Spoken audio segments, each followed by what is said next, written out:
welcome everyone. Who would stand please for the Pledge of Allegiance? I pledge allegiance to the flag of the United States of America and to the republic for which it stands, one nation, under God, indivisible, with liberty and justice for all. Thank you.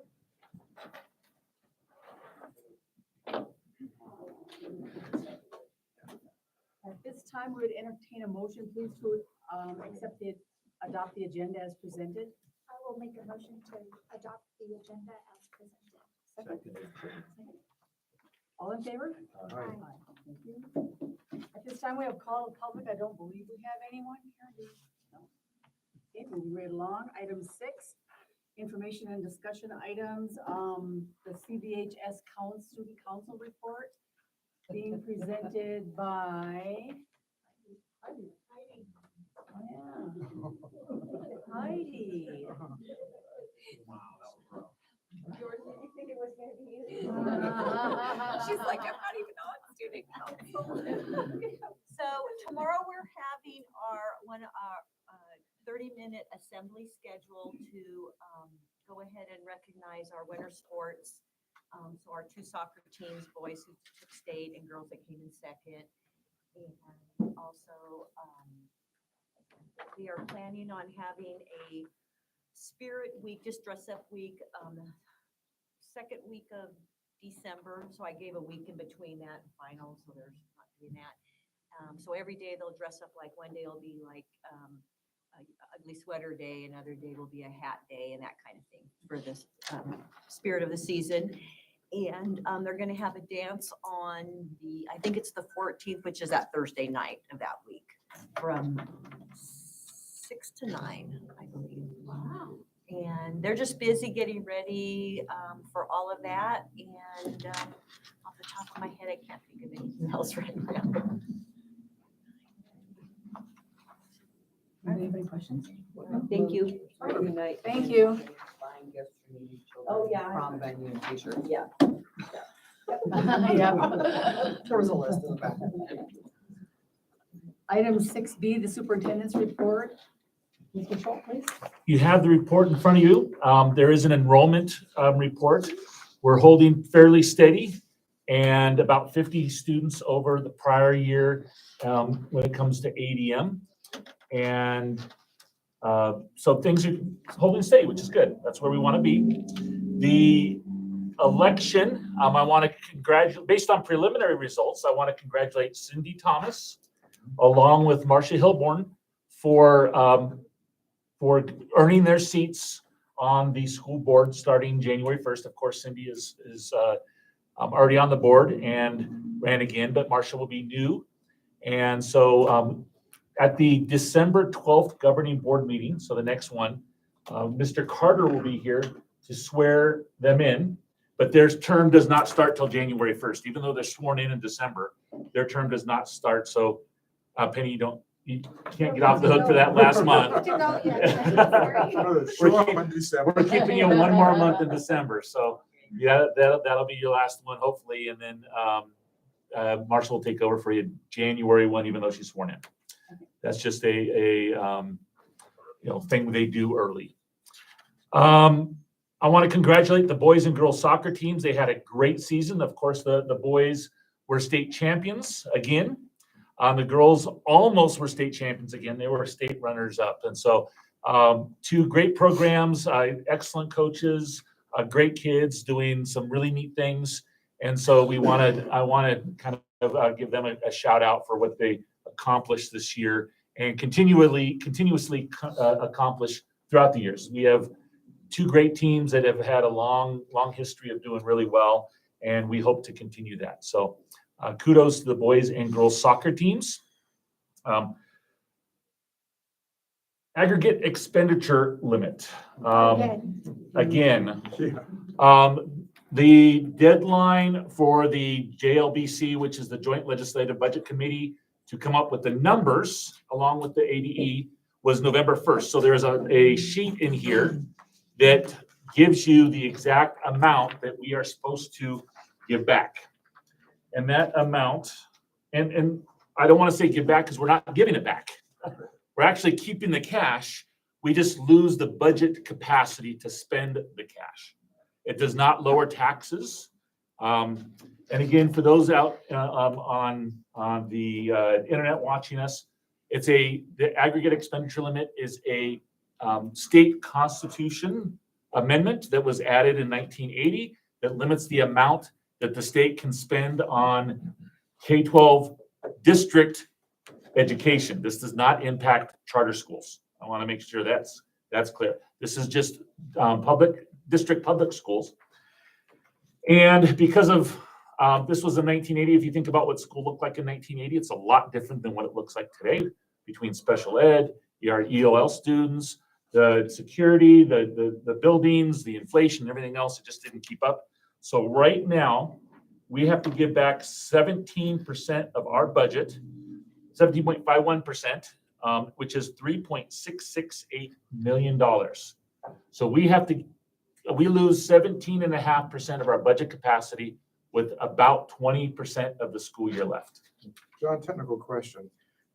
Do we get to keep that money and we just can't spend it, or we literally have to send it back to the state?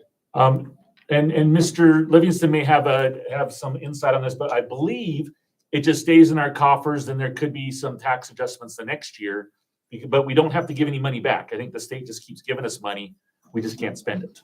Is that accurate? Yeah, my understanding, the interesting thing is if this happens and it's not waived and we're faced with the aggregate expenditure limitations, that the revenue will flow in. No one's going to stop the revenue, state equalization and property tax, that will flow in. That budget capacity will be exported to the next fiscal year, which is the 23-24 year. And then the question is, I've got different answers on this. Do we increase staff salaries by 17 or 18% at some future period to make up for it? And I don't see a real clear answer coming out of that. It's just that we keep the cash, we keep the budget, and then it's up to us to somehow make things right if this isn't overridden. That's what I've heard. Are we going to be dealing with this every single year? Yes, unless there is a constitutional amendment that is voted on by the people to change this. So the legislature cannot change it. The governor cannot change it. It has to be a vote of the people because it is in the state constitution. But kind of backing up a little bit, there is a way to waive this on an annual basis where both houses or both chambers of the legislature vote by a 2/3 majority to overturn or waive the requirement. And they have been doing it in the past. They did it last year, and every time it's been an issue, it's always been done.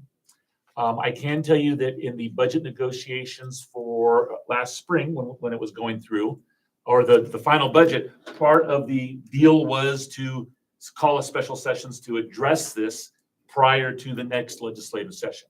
That has not happened yet. I've heard talk that it may happen in November, December. The legislature kicks in January 1st.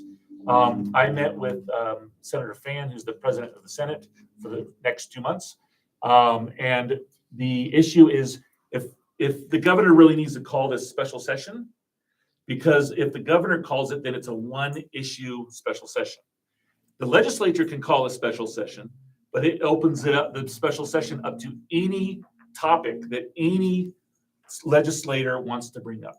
And so really this needs to be done by the governor, and he needs to call this. So anyway, that's how it's waived. It has to be done by March 1st. So by February 29th, February 28th. This is not a leap year, February 28th. And so it has to be done by February 28th. And if it's not done by February 28th, we lose that budget capacity starting April 1st. So a month later. If you recall, this past year, it was waived like a week before the deadline. So they went almost 2 months. It's very, very disruptive.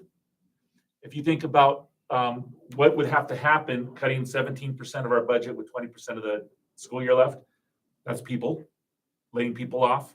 So our employees are going through and thinking about, am I going to have a job in 2 weeks or a week or a few days or whatever? And so that's concerning to employees. And it's concerning to me because if that happens to our employees, would they want to come work for a school district again? And it would be detrimental, it would be disastrous for the state economy, for Chino Valley's economy, it would just have so many layers of impact. It's incredible. If you look at that number, it is 3 billion. Let me get the exact number so I'm not just talking off the top of my head. Almost $1.4 billion that would disappear out of the economy. And I know Mr. Fogel, we've had this conversation. He has a number. I've heard that when we pay somebody, that it turns over 7 times in the community. Is that a number that you've heard about? When I taught economics, yes, Okay. but things have changed and Yeah. But let's say 15 that, years. just let's use that number. So that means Right. that person getting paid pays rent that goes to a landlord, pays groceries that goes to pay for a clerk at Safeway. That goes to fix their car that the mechanic works at. That money gets turned over 7 times in the community. So for us, that $3 million actually is $21 million in the community potentially.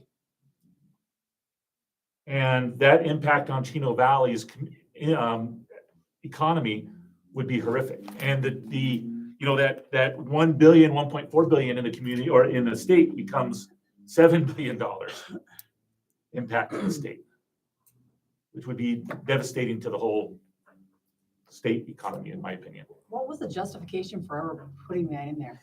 It was, if you are familiar with Prop 13 in California, which was limiting property taxes, my understanding is that there was a similar proposition that they wanted to run in Arizona. And this was kind of a alternative to that. Instead of having Prop 13, which limits property taxes, this was a alternative to that. But yet it has no effect on the property tax. No. Well, In a way it does, because it limits spending, right. so you can't raise property, don't need to raise property taxes because you can't spend it. So there's no sense putting more money into the state coffers. It's an indirect, yeah. Yeah. So, anyway, that's what's going on. I was at a ASA, Arizona School Administrators online meeting today. That was the topic of conversation, the main topic. I'm working with other superintendents. There was a superintendent letter that went out that I was a co-signer on. We have our RASC lobbyist who we're working with to see, educate the legislators. Part of it is if we wait, we have a whole lot of new legislators that may not be familiar with the process and with what was done before. So a lot of education is going to have to go on.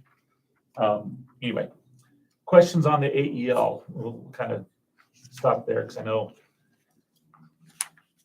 it can be complicated, but it is extremely important. And to Annie's point, it's only going to stop when there's some kind of referendum or proposition that changes this. That's the state legislature can do that.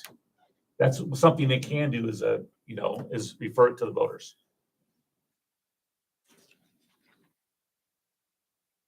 So, John, you, in your memo here, you solicit anyone who's interested. I Yes. think you're talking to the board. Yes. I am interested in assisting you in this. Okay. Good.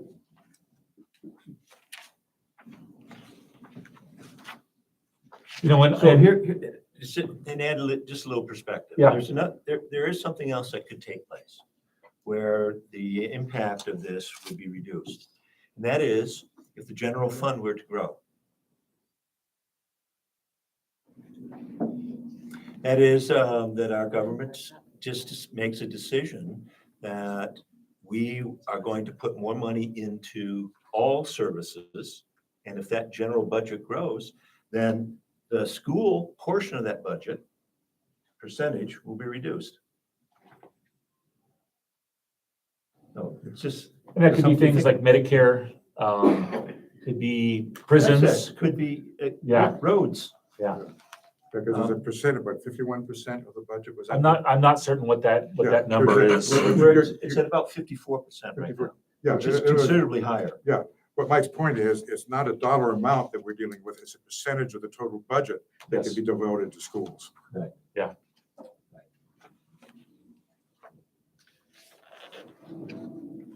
Any other questions, Well, I comments? think you should just call the governor up and tell him you have lunch with them. and- We don't know who the governor's gonna be. That's part of the problem. Touche. That's still up in the air. Yeah. Although the current governor has until the end of December, beginning of January to call a special session, so. And to be honest, the governor has nothing to do with the waiver. It's just the two houses, or the House and the Senate, have to vote by 2/3, and it's a resolution, then it's done. The governor does not need to approve it. The governor would need to approve a referendum, but the governor would not need to approve the waiver. So, and just kind of related, but I got a email from Mr. Carter, our county superintendent, asking how many people do we pay? So I thought that was an interesting timing. Our last payroll was 307 paid people. Now that's regular employees, coaches, substitutes, but we sent out a paycheck, either a paycheck or a direct deposit to 370 individuals on the last payroll. So that's the kind of impact that we have in the community. 307, right? 307, Okay. 307. We're the number one employer in Chino Valley, aren't we? Absolutely, I believe so, yes. ASBA Annual Conference, right now we have Mike and Annie and Cindy attending the annual conference. Cindy Daniels will be doing a presentation on that Friday morning. And so pay attention to your program. And it's on, you want to share the title or? Sure, it's on creating community partnerships in rural communities. Nice. Thanksgiving community meals. We've been soliciting donations to the foundation to help pay for 20 meals to be given out to needy families in the district. And we have reached that. We're going to do another solicitation for hams, to give hams out in December during our food pantry distribution. But we're actually not going to be delivering a whole lot. We're only going to be delivering about 4. I talked to Lori Marley, our family resource specialist today, and most of the people are coming to pick up. So that actually is better for us. And so we're only delivering about 4 and 6.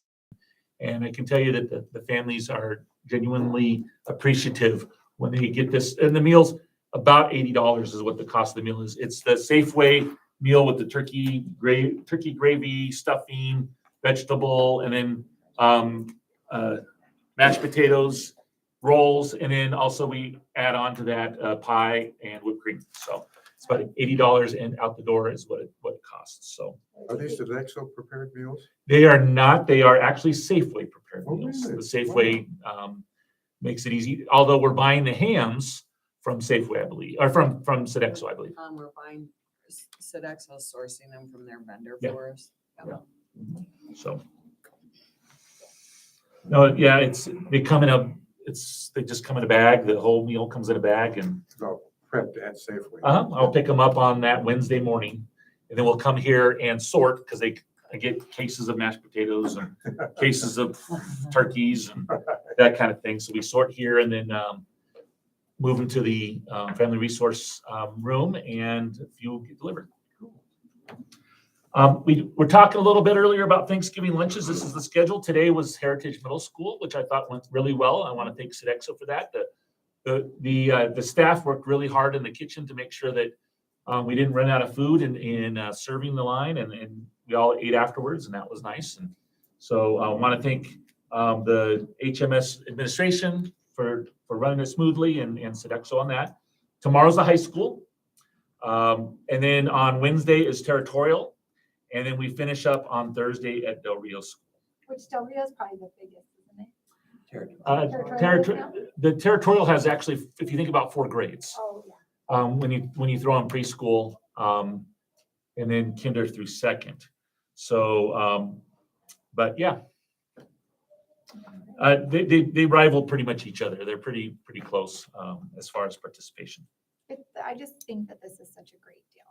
I love this part of the year whenever all the parents and grandparents, people come with their kids, even if their kids don't want them to. I've talked to a few parents that want to embarrass their kids by showing up at the high school, so. I think I'll be that one. Clear seat. Make sure you guys have a seat. Thank you. Superintendent's evaluation. The superintendent's evaluation is in December. There are actually 3 separate tools that you could use in the evaluation. I've included 2 in your book, which are policy or exhibit CBI-E. There is another tool that was a addendum to my contract that is in there as well. And then you guys will be approving a new contract, hopefully, that's up for consideration later in the evening. And there's an addendum to that also, and that's actually attached to this. So the last page is that. So we'll have, I imagine you'll have that discussion during the executive session for my evaluation, but I have to give you the tools, then you guys decide which tool you want to use, so. We did it in May. Yeah.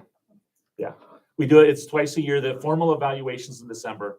And there's a even though it's end of the school year, but it's a mid-calendar year evaluation in May time. Lastly is a quick calendar. We have the feedings coming up. We have our governing board meeting on December 12th, along with the swearing in, ASBA annual conference on the 14th through 16th. And then during winter break, we just close the district down. 12-month employees still come in and work, but because of vacations and people being gone and staffing, we just close all the schools and the district office to the public. But there's still people working, but we just, the staffing doesn't work out where we can keep people here, so. John, can I ask one question that's not on your superintendent's report? Sure. Do you have an update on the school proposals? I mean, school housing proposals? Oh, the teacherage. Teacherage, yes. We are working through, we've got some, right now we've extended the RFP.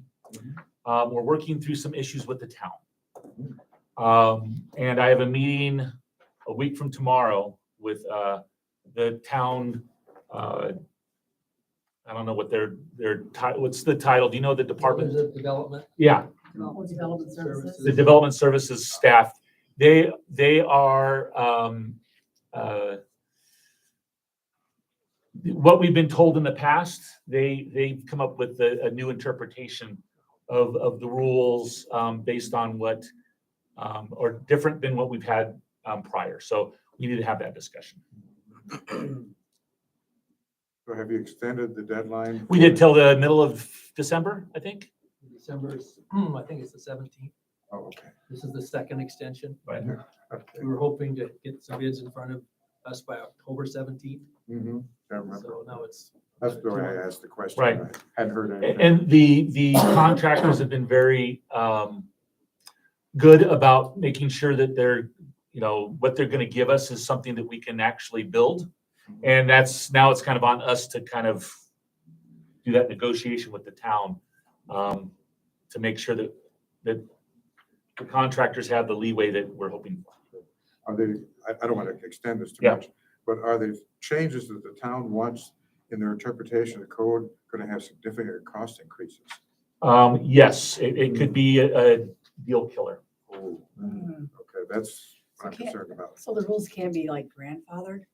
Like there are Well, some I cases- don't know. We just needed to go into that meeting, and I've spoken to our attorney. I don't know if they've spoken to their attorney, but we need to share some information that they may not know and things like that, so. I'm sorry to ask now. Yeah. All right. Is that it? That's it as far as my report goes. All right, thank you. We're gonna move right on to item 6C1. Mr. Livingston, the financial reports. Great, thank you. Members of the board, administration, ladies and gentlemen, staff of the district. A quick look at the month end of October 31st of 2022.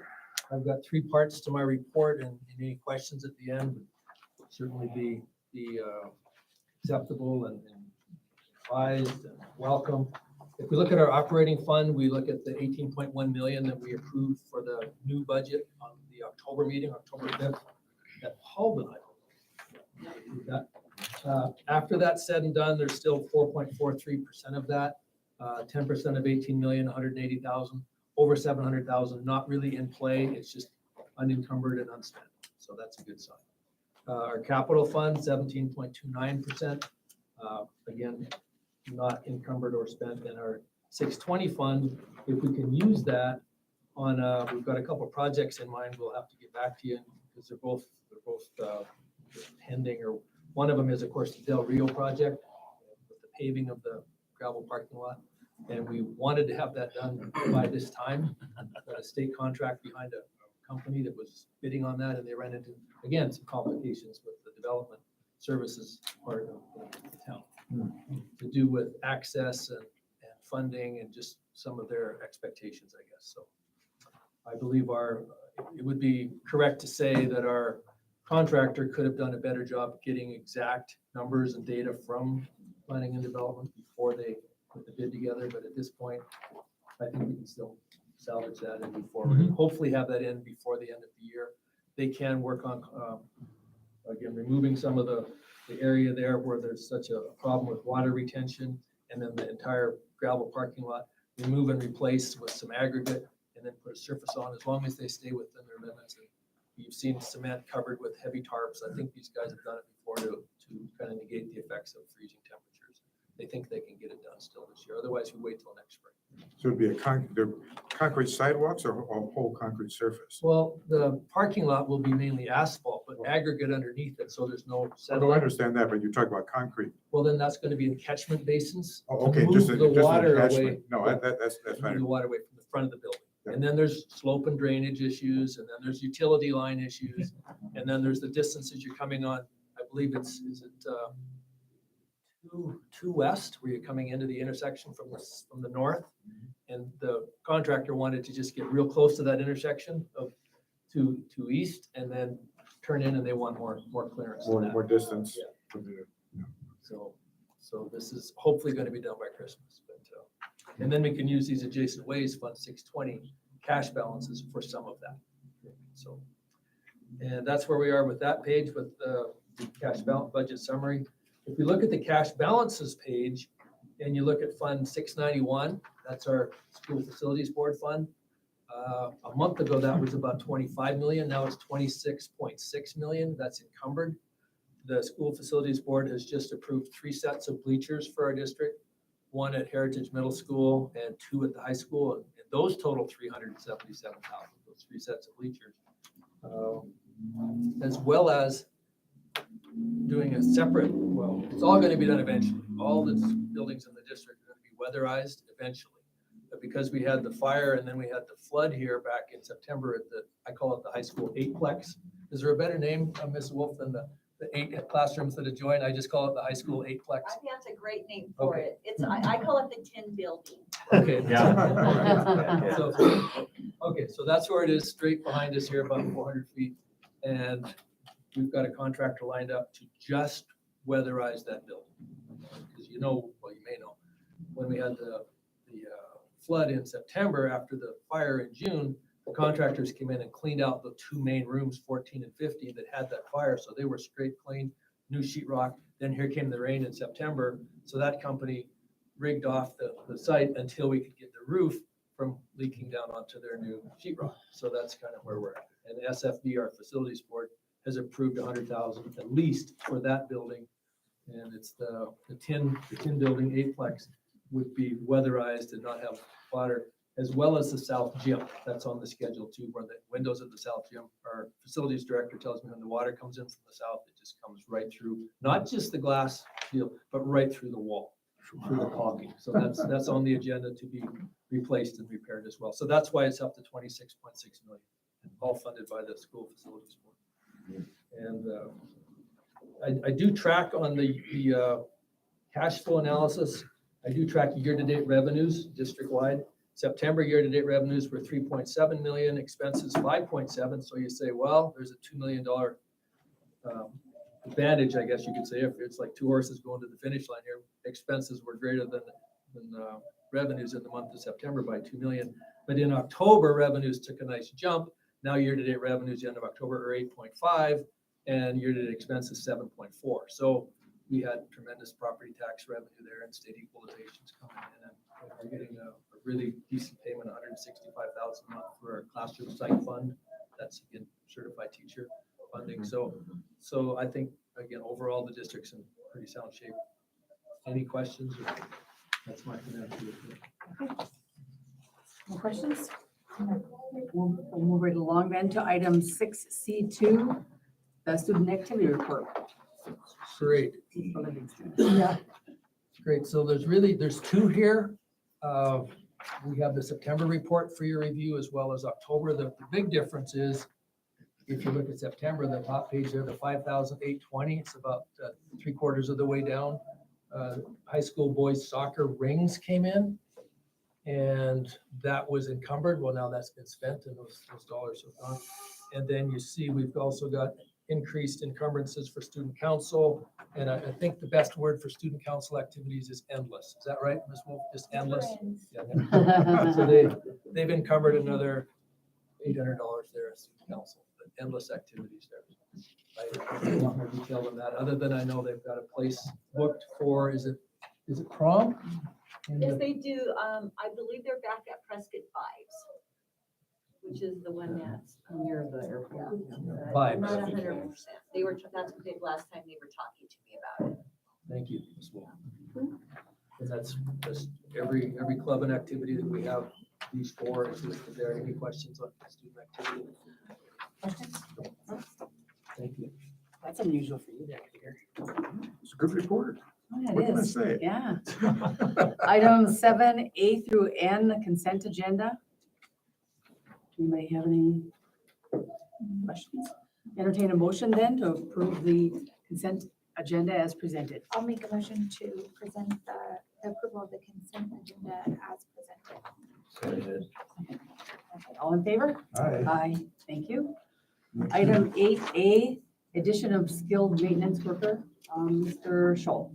I'm actually gonna ask Chris to come up, Mr. Sheriff, just in case there's any questions, but we are planning to do some projects.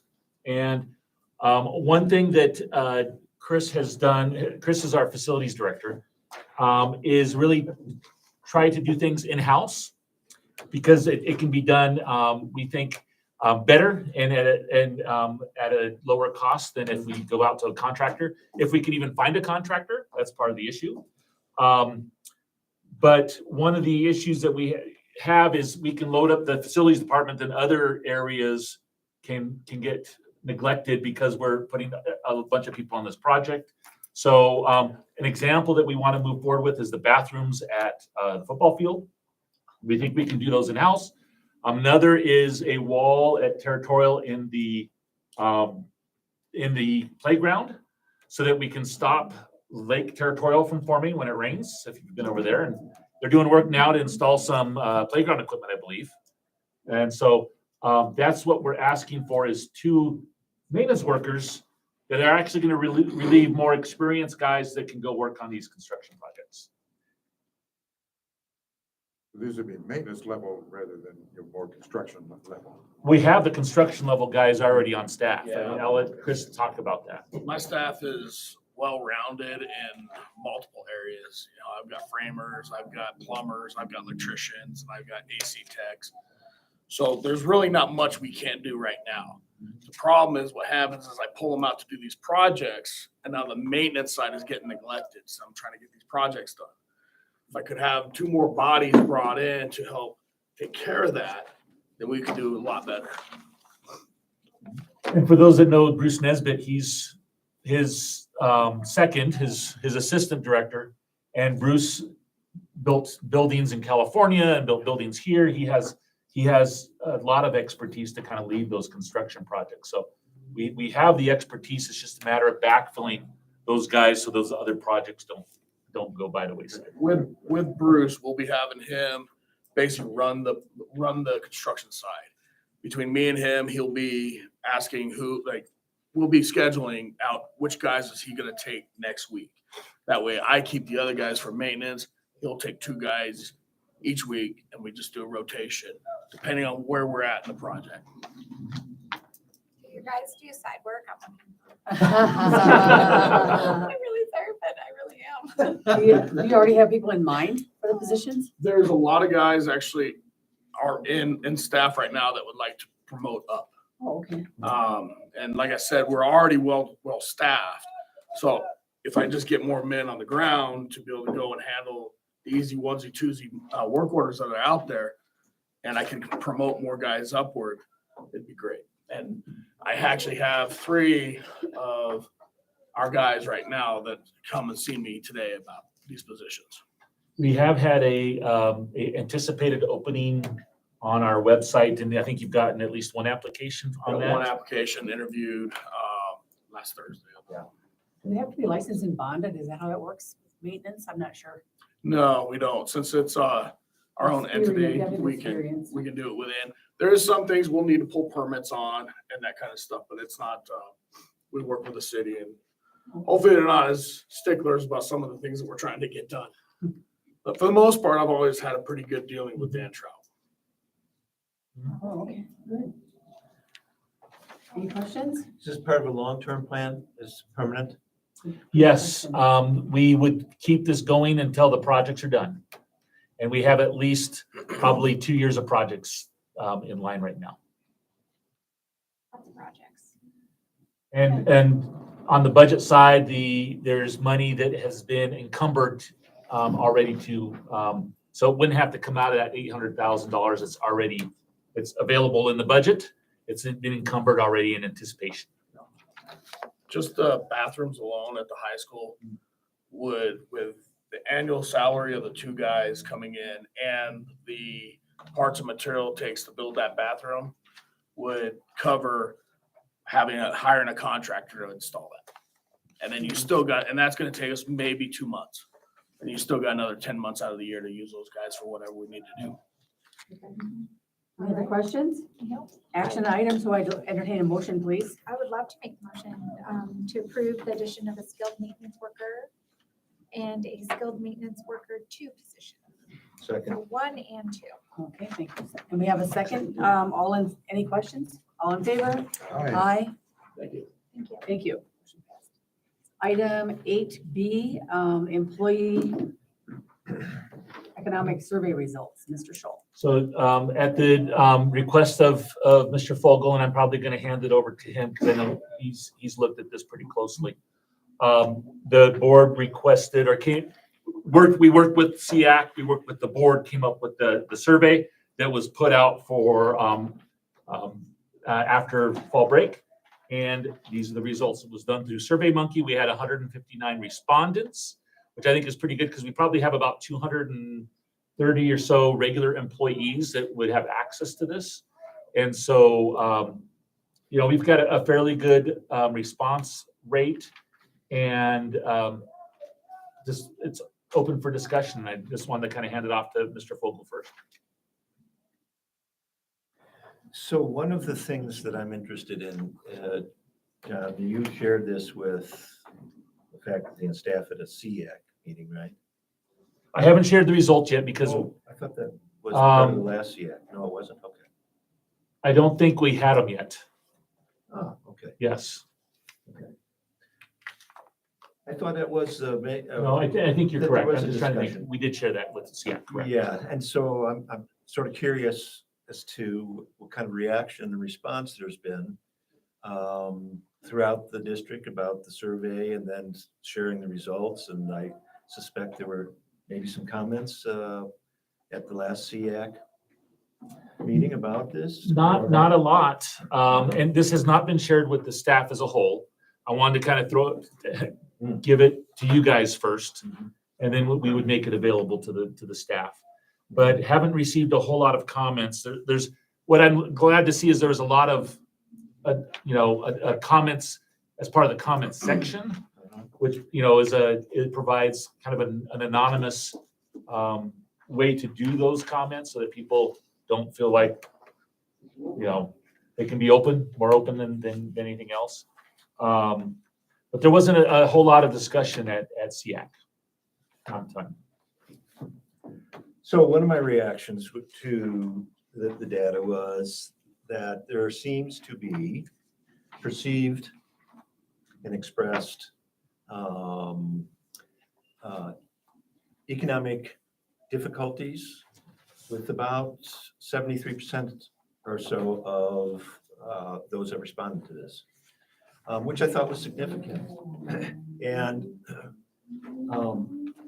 I'm not entirely sure what it is ultimately that we do with this, other than I think that it informs us. And if we are going to continue to move forward with a strategic plan, John, planning process, that in anticipation of that, I think this is good data to bring to that, and it becomes part of that discussion.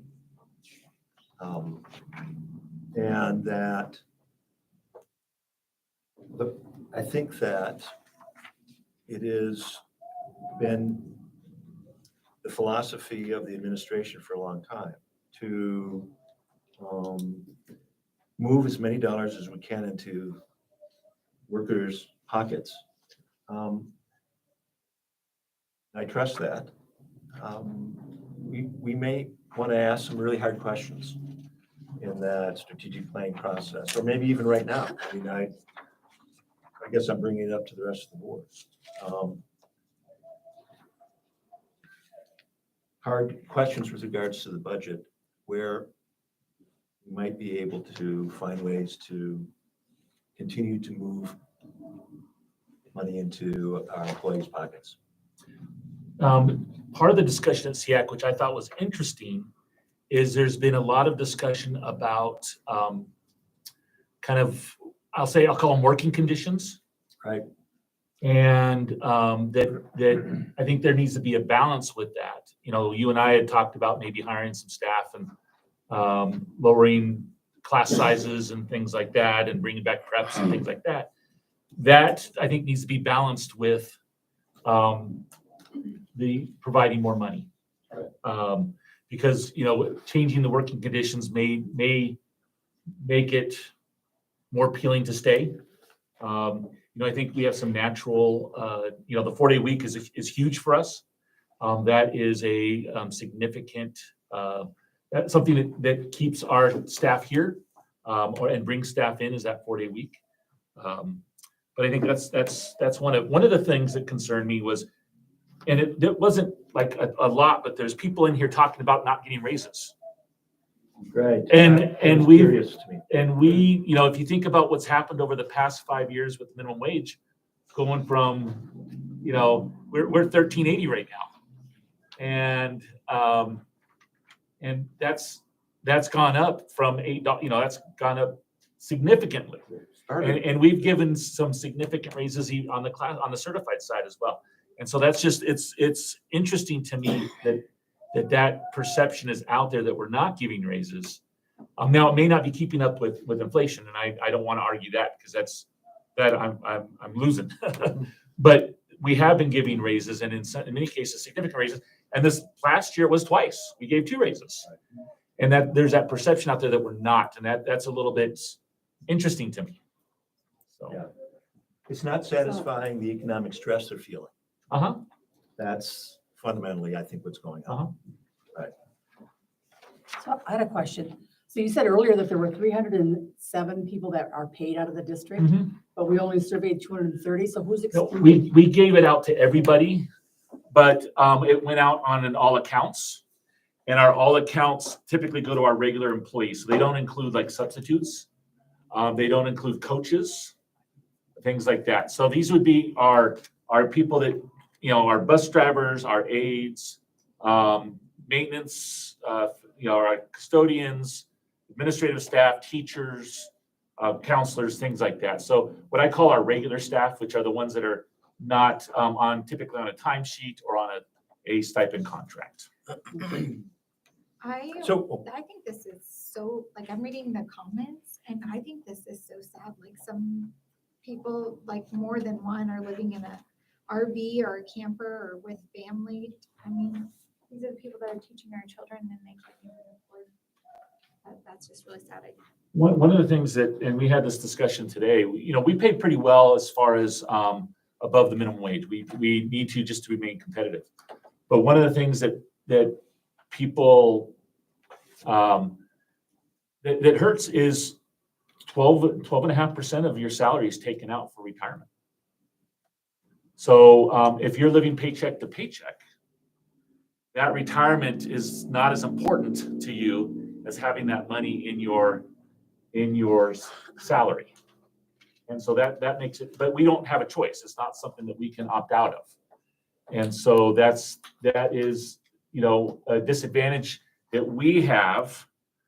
There's people that want that retirement and rely on it. And, I'm pretty close. I appreciate it after working for 25 years, but if you're paycheck to paycheck, that 12.5% is meaningful. It's significant.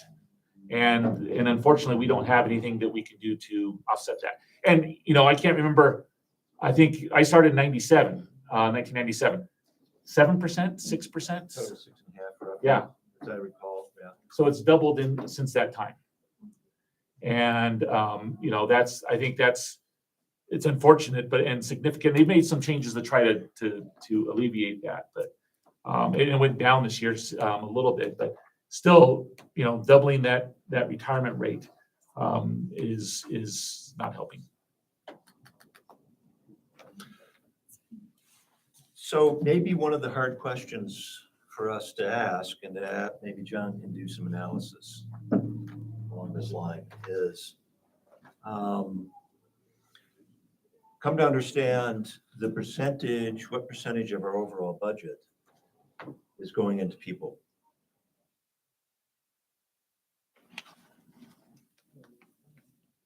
And it may be, Well, I'm wondering, I mean, It's and pretty that's close to usually, that, and it may be back a in little bit back lower in my than. day, we always sort of said, Right. expect 85 to 90% Right. to be going to people. And we need to be a little bit careful because we have 24 so employees that are contract employees that we don't pay directly. And that would be our food service employees. So we need to somehow factor that in because, Humboldt, they have their employees in-house. A lot of districts have their employees in-house. We would just need to include that. But yeah, that's something I think we can easily do. And, what would it mean if we worked as a goal, and this is the hard question, and, increase that by 2% over the course of, in addition to whatever changes that take place on a yearly basis from the legislature.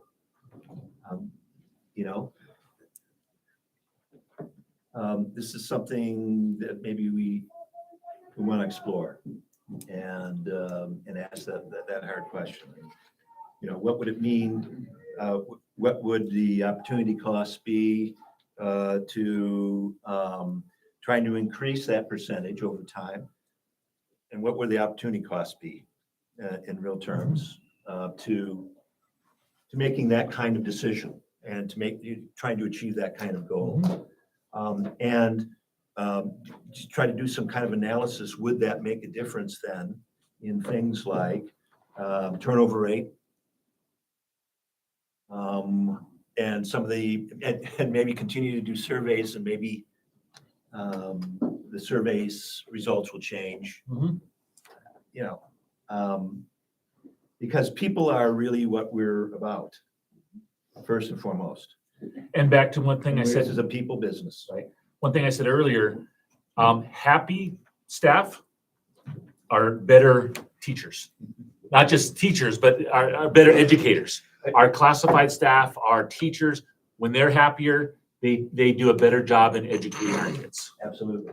So we're forced right now, you sort of have created the parameters.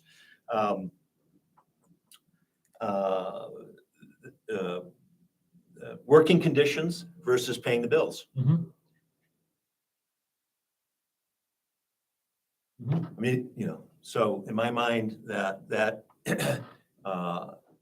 that's reality. And it's unfortunate that, But I think- and that why we can't have both, why we shouldn't be having both. Right. I think there's a balance, and changing working conditions is investing in people in my Oh, mind. sure it is. So it's not, it goes into what the goal would be ultimately. The problem is trying to find those people. I now have, so I'm a teacher, I'm thinking out loud. Instead of 6 classes at the high school I'm teaching 5. Uh-huh. And my salary remains the same. I'm happier Uh-huh. that I have 1 less section and maybe 30 fewer students. Mhm. And then in the middle gets around Christmas time, and then that reality about the bills and wanting to buy, gifts for the family, et cetera, starts to hit in, and Mhm. we're getting, it's a double whammy. Mhm. Unfortunately for our Mhm. folks, so.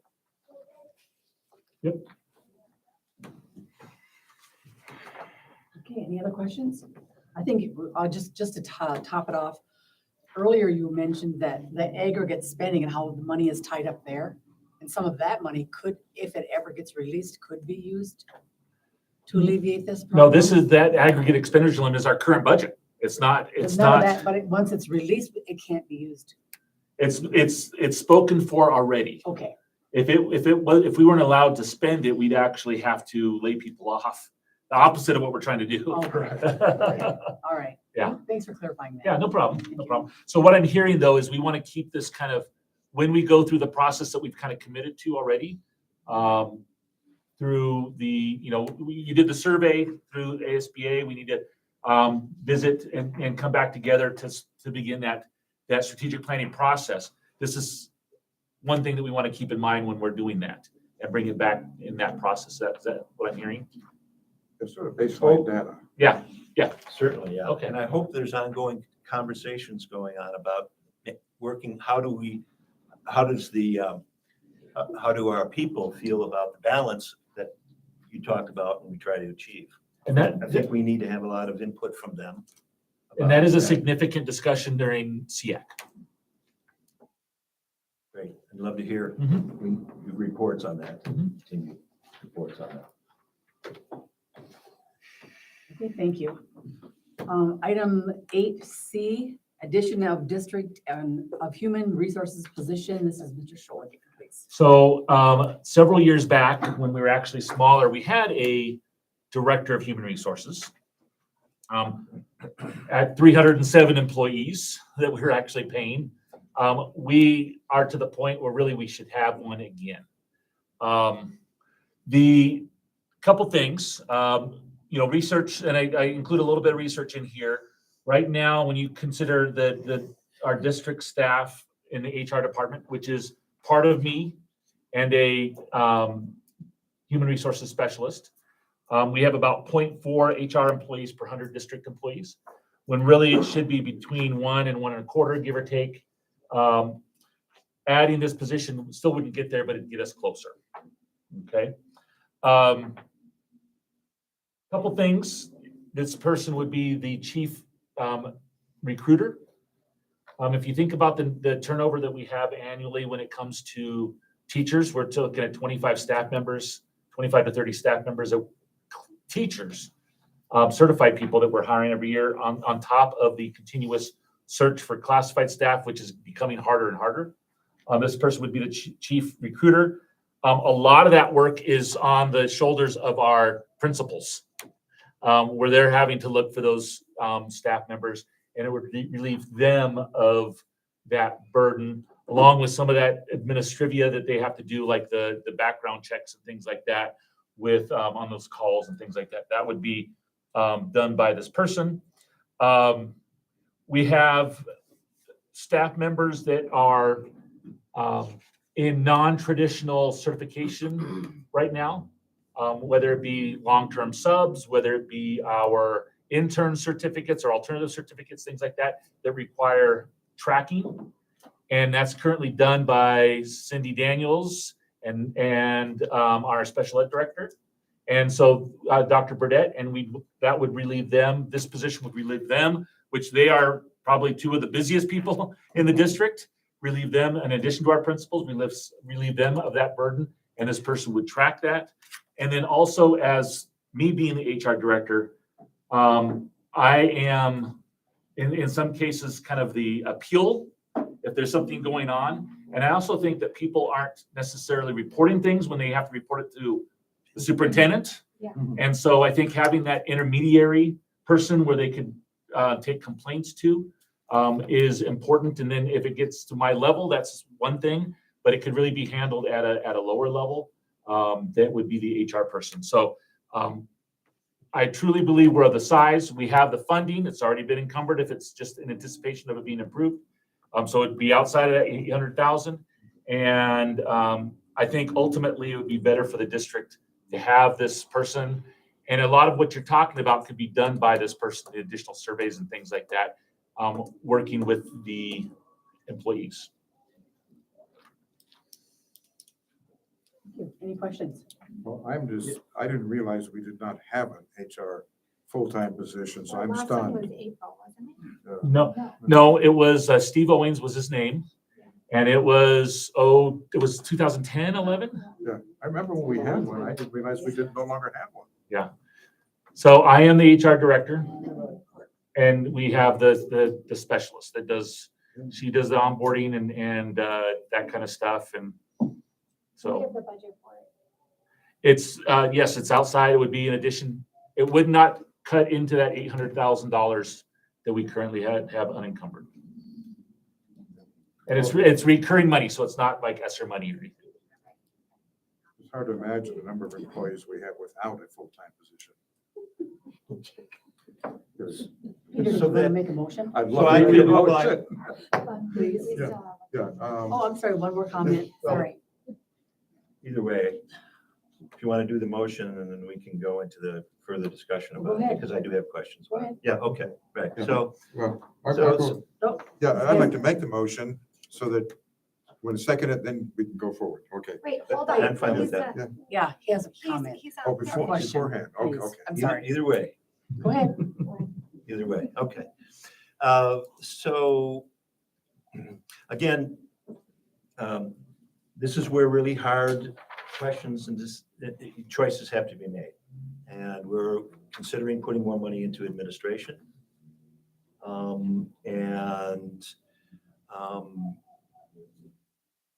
What I really want to know, John, is that data you gave me, we have 0.4, what was, could you repeat it again? Sure. And where that came from? Okay. And is that, where's that analysis coming from? I researched some like HR websites, some data from various HR providers and research.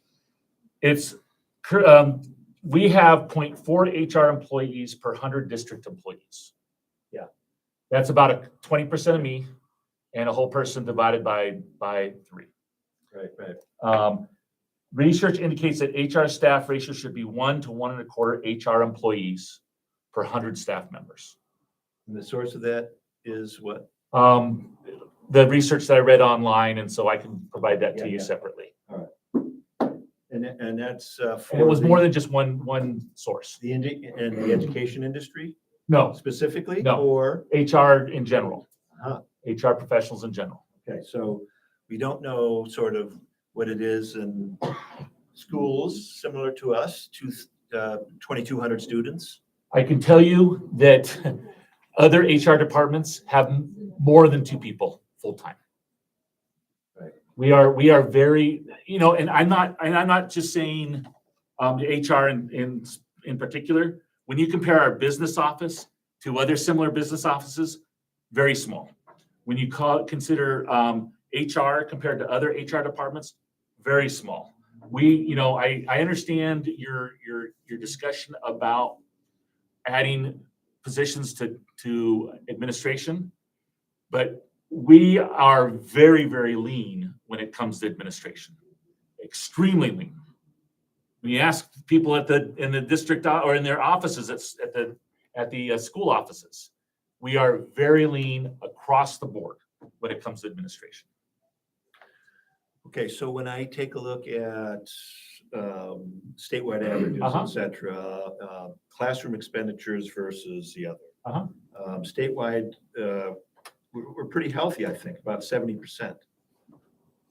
Okay. on 70% average what? Of our state funding to schools is going into the classroom. Okay, And I think we're just a little bit below that. right. Yeah, okay. What's really important, more than anything else, John, this is what has to, I think, this is the tough question. How is this gonna improve targeted student achievement goals? We're gonna be able to That's get our staff. number one We're priority. gonna be able to get staff. This is recruiting qualified staff members to go into the classroom.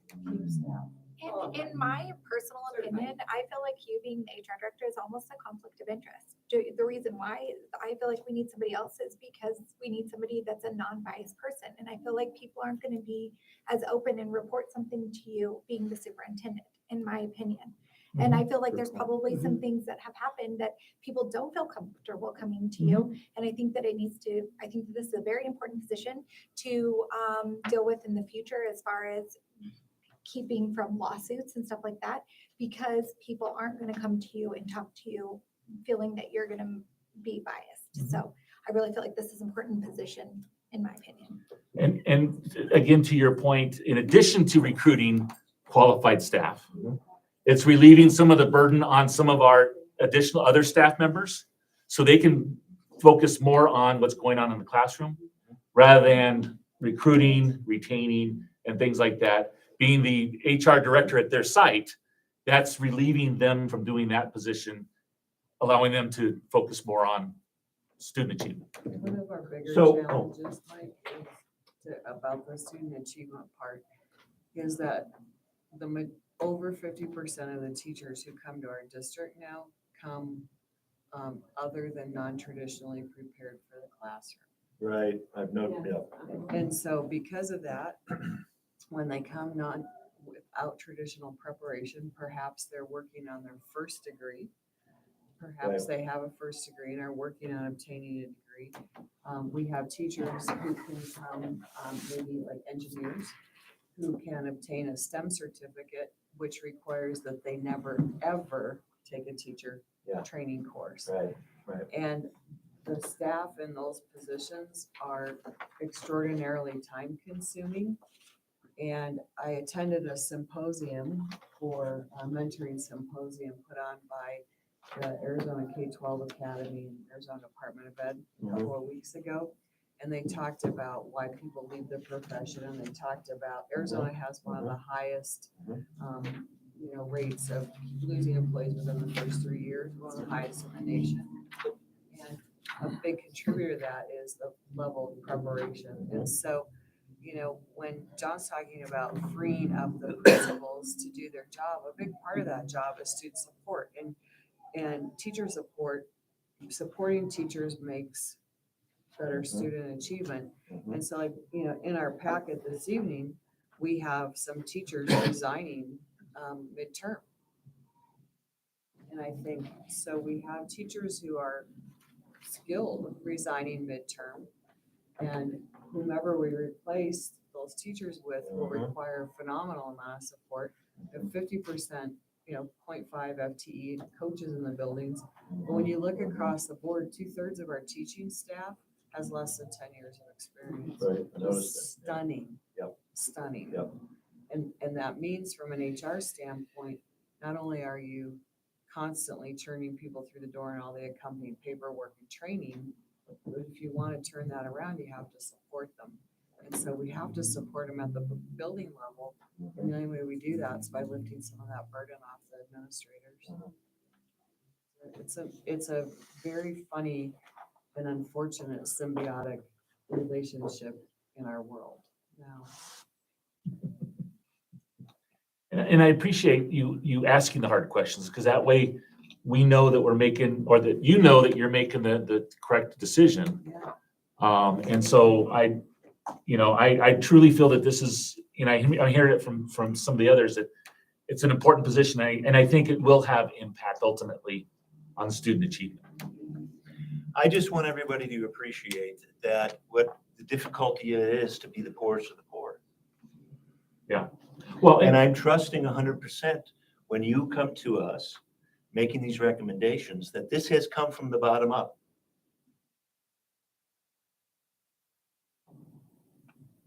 meaning, Bob, you mean the No, top no, and bottom? no, that it's our principals in your administrative meetings who are talking about these things. They're the ones that are driving this. The teachers are, okay, and it's all coming and bubbling up from those who are in the trenches. it's if you not will. saying that we need an HR director, but it's our evaluation that based on our teachers that have certification issues. When I'm sitting here during in the springtime and watching, and the number one item, and actually it's the number one item tomorrow on our DLT, is staffing.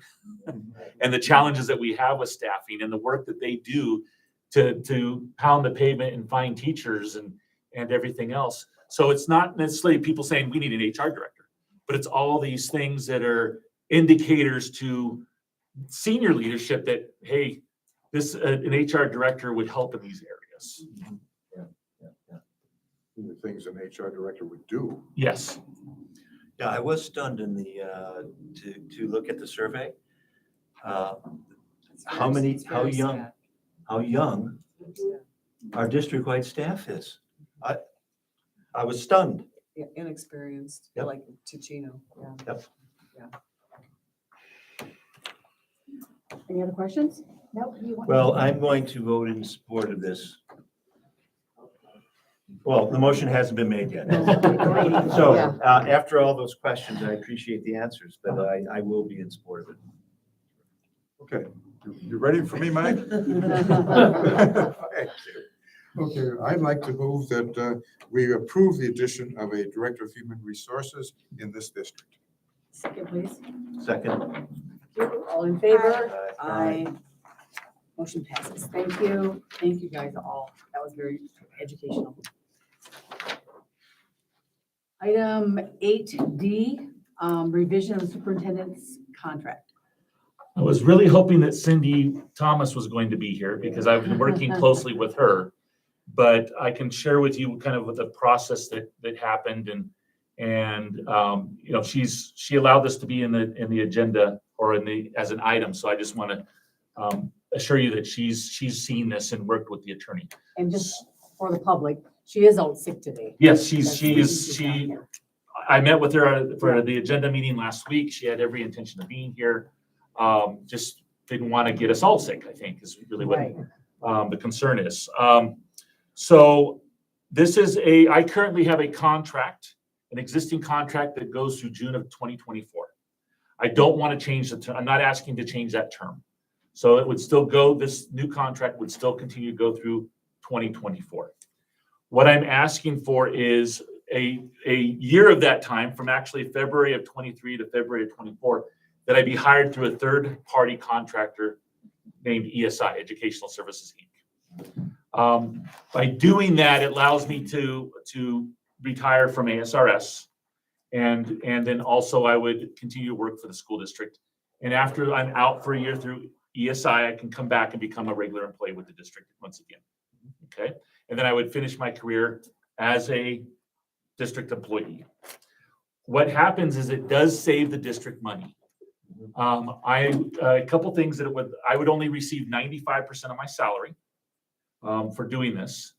That's really allowing the district to split what's called the alternate contribution rate between the district and myself, which is about 10%. And the alternate contribution rate is something the district pays instead of paying retirement. So that's in lieu of retirement. So the retirement system is still getting money. I'm not getting any benefit, but the retirement system is still getting money, so it's staying healthy. And that's why this was put in place. But it saves the district to say instead of paying 12.5%, it's paying 10% and saving 5% of my salary. There is an analysis in here on what the savings would look like. And that's in here. It's about $15,000, a little less than $15,000 over the remainder of my contract. The savings is in a slightly lower salary, 5%. During part of the time, it's less what's called ERE, employee-related expenses, Medicare, Social Security, retirement, and things like that. And then part of it also, the big substantial savings is I pay for my own health insurance while I'm on as an ESI employee. So there's 1 year of savings on health insurance that I would have to pick up on my own. And that's where most of that money comes from. So there's no difference in my job. There's nothing happens differently. I get paid by a different person for a year, and the district saves about $15,000. So this would be the year of 2024. This goes through June of 24. Okay. It would start we're doing this now because I'd like to start in February of 23. Okay. And a year would go through February of 24. And then in February 24, I'd become a district employee again. Okay. Yeah. I don't have a problem with this if it saves us money. Yeah. I know that you're on a City of Phoenix retirement, right? I don't know if that's something similar. I know Mike is on ASRS and might have it. I don't know if you did it, but you have kind of know about it a little bit. Well, if I could just make a comment too, for those of us who've gone through the retirement process, there are things that you never think about until you get close to that. And there are advantages that you really should take advantage of. They're perfectly legal, but they're of tremendous benefit to you in the long term.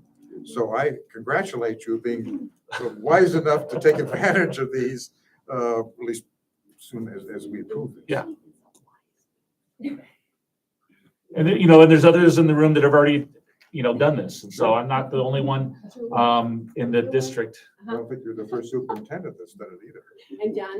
I can tell you a former superintendent was one of the first ones to ever do it of ours. So, it's been something that's been in place for 15 years or so, give or take. And they've made some changes like the alternate contribution rate to make it so that the ASRS stays healthy. It doesn't hurt ASRS, so. All right, I would gladly make the approval for Superintendent John Schultz executive compensation agreement effective February 3rd, 2023. Do I have a second? I'll second it. Thank you. All in favor? Aye. Thank you. Item 8. If I'm I could sorry. comment, I appreciate you discussing this in open session. I think it's, And yeah, you're perfectly within your rights to ask for a executive. I think it's being transparent is what, it's not, it's saving the district money and being transparent is part of that. You don't want to, we're not hiding things here. That's right. All right, there is a supplement, so please refer to the supplement as well.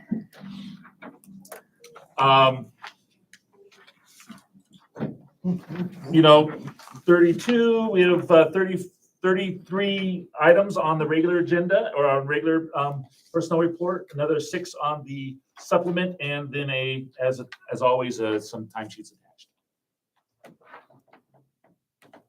One thing that came in today, we found a certified athletic trainer, which is exciting. So we'll have somebody full-time on staff that will work with some of our classrooms, in addition to providing some, athletic trainer skills for our teams. I don't want to say necessarily medical care, but I guess it's quasi-medical care. Making sure our athletes stay healthy while they're competing, and we're excited to have her on board. She started today. As long as you approve her, she'll continue. John, just a quick technical question on the supplement number 3. Yes. Where it says waive liquidated damage. Yes. She's not contesting the liquidated damage? No, we're asking, so as part of all all exempt employees have this, if you get a contract that has a term to it, Right. there is liquidated damages, which is an amount that's in the contract that you would have to pay to get out of the contract. Exactly, yeah. So what we're doing is we are asking the board to not impose those Oh, okay. So this is the those opposite. liquidated damages. This employee has been honest with us from the beginning that it may only be a semester. He's living hundreds of miles away from his family to help us out. It's a former employee. And so we want to respect his decision to want to be with his family. No, I just want to make sure I understood which way the Yeah. waiver went. No, the waiver is you are waiving us, the district imposing that The onto the damages. employee. Super. Okay, Yeah. thank you. Yeah. Any questions? Comments? Okay, this is an action item. I entertain a motion, please. I will make a motion to approve the personnel report with the supplement. Second? Oh, Second. All in favor? all right. Aye. Thank you. Item 9A, 2023-24 district calendar. Can't believe we're going into thinking about next school year, but this is the time of year that we do the district calendar. This has gone through lots of eyes, everyone in the business office. Cheyenne, who works as Cindy's secretary, I've looked at it, it's gone through SEAC. Lots of eyes have been on it. There's very few changes. All we did was change basically the circles stayed where they're at. We just moved the numbers over. One significant change is we typically would have our new teachers 3 extra days prior to our returning teachers. We are at the request of our instructional coaches. They're changing their model for their new teachers to include some online instruction. And so we are required, instead of coming in a day, we're asking those new teachers to do 8 hours of online instruction at the direction of our instructional coaches, and in addition to 2 days of in-person professional development. So it would be online professional development directed by our instructional coaching staff in lieu of that they can do it at their own leisure rather than coming in one day earlier. So that's the significant change. We still finish the Tuesday before graduation or before Memorial Day, have our graduation the Wednesday before Memorial Day, start school the first Wednesday in August. And it is a leap year, so there's that, so we have February 29th on the calendar for 2024. Not one already. Okay, any questions? Nope, I will make the motion to approve the 2023-2024 district calendar. Second? Yes, seconded. Thank you. All in favor? Aye. Aye. Thank you. Item 9B, board resolution utility easement. So we got a request from Arizona Public Service. If you know, I think it's on 1 west and 1 north, there's a substation there that all the electric equipment surrounded by a fence right on the corner there. They are running an underground line, my understanding, underground line from there north. And they would like to put in a box on the corner of 2 north and 1 west that's on district property. So they'd like an easement there to put in a underground vault, but there's going to be some above ground equipment there as well. I spoke to Chris Sheriff to make sure that wouldn't interfere with our paving project, and it would not. Ultimately, down the road, we may need the electricity that they're providing the power, the wiring to, right? So if we do our project. So working with APS right-of-way person, they came up with, and there's actually a revised, there was some language issues that actually I want to thank Peter for catching. So there's a revised easement agreement. I ran this past our attorney. So what we're asking you to do now as a board is through the resolution, authorize the sale of that easement to APS. I would actually sign this. So Penny would sign the resolution if it's approved. That would basically authorize me to follow through on the easement agreement and execute it. They've asked us to hold off on the execution until we hear back from them. Don't know why, but that's been the request from APS. So all you're doing is approving the board resolution that would allow me down the road to execute this agreement.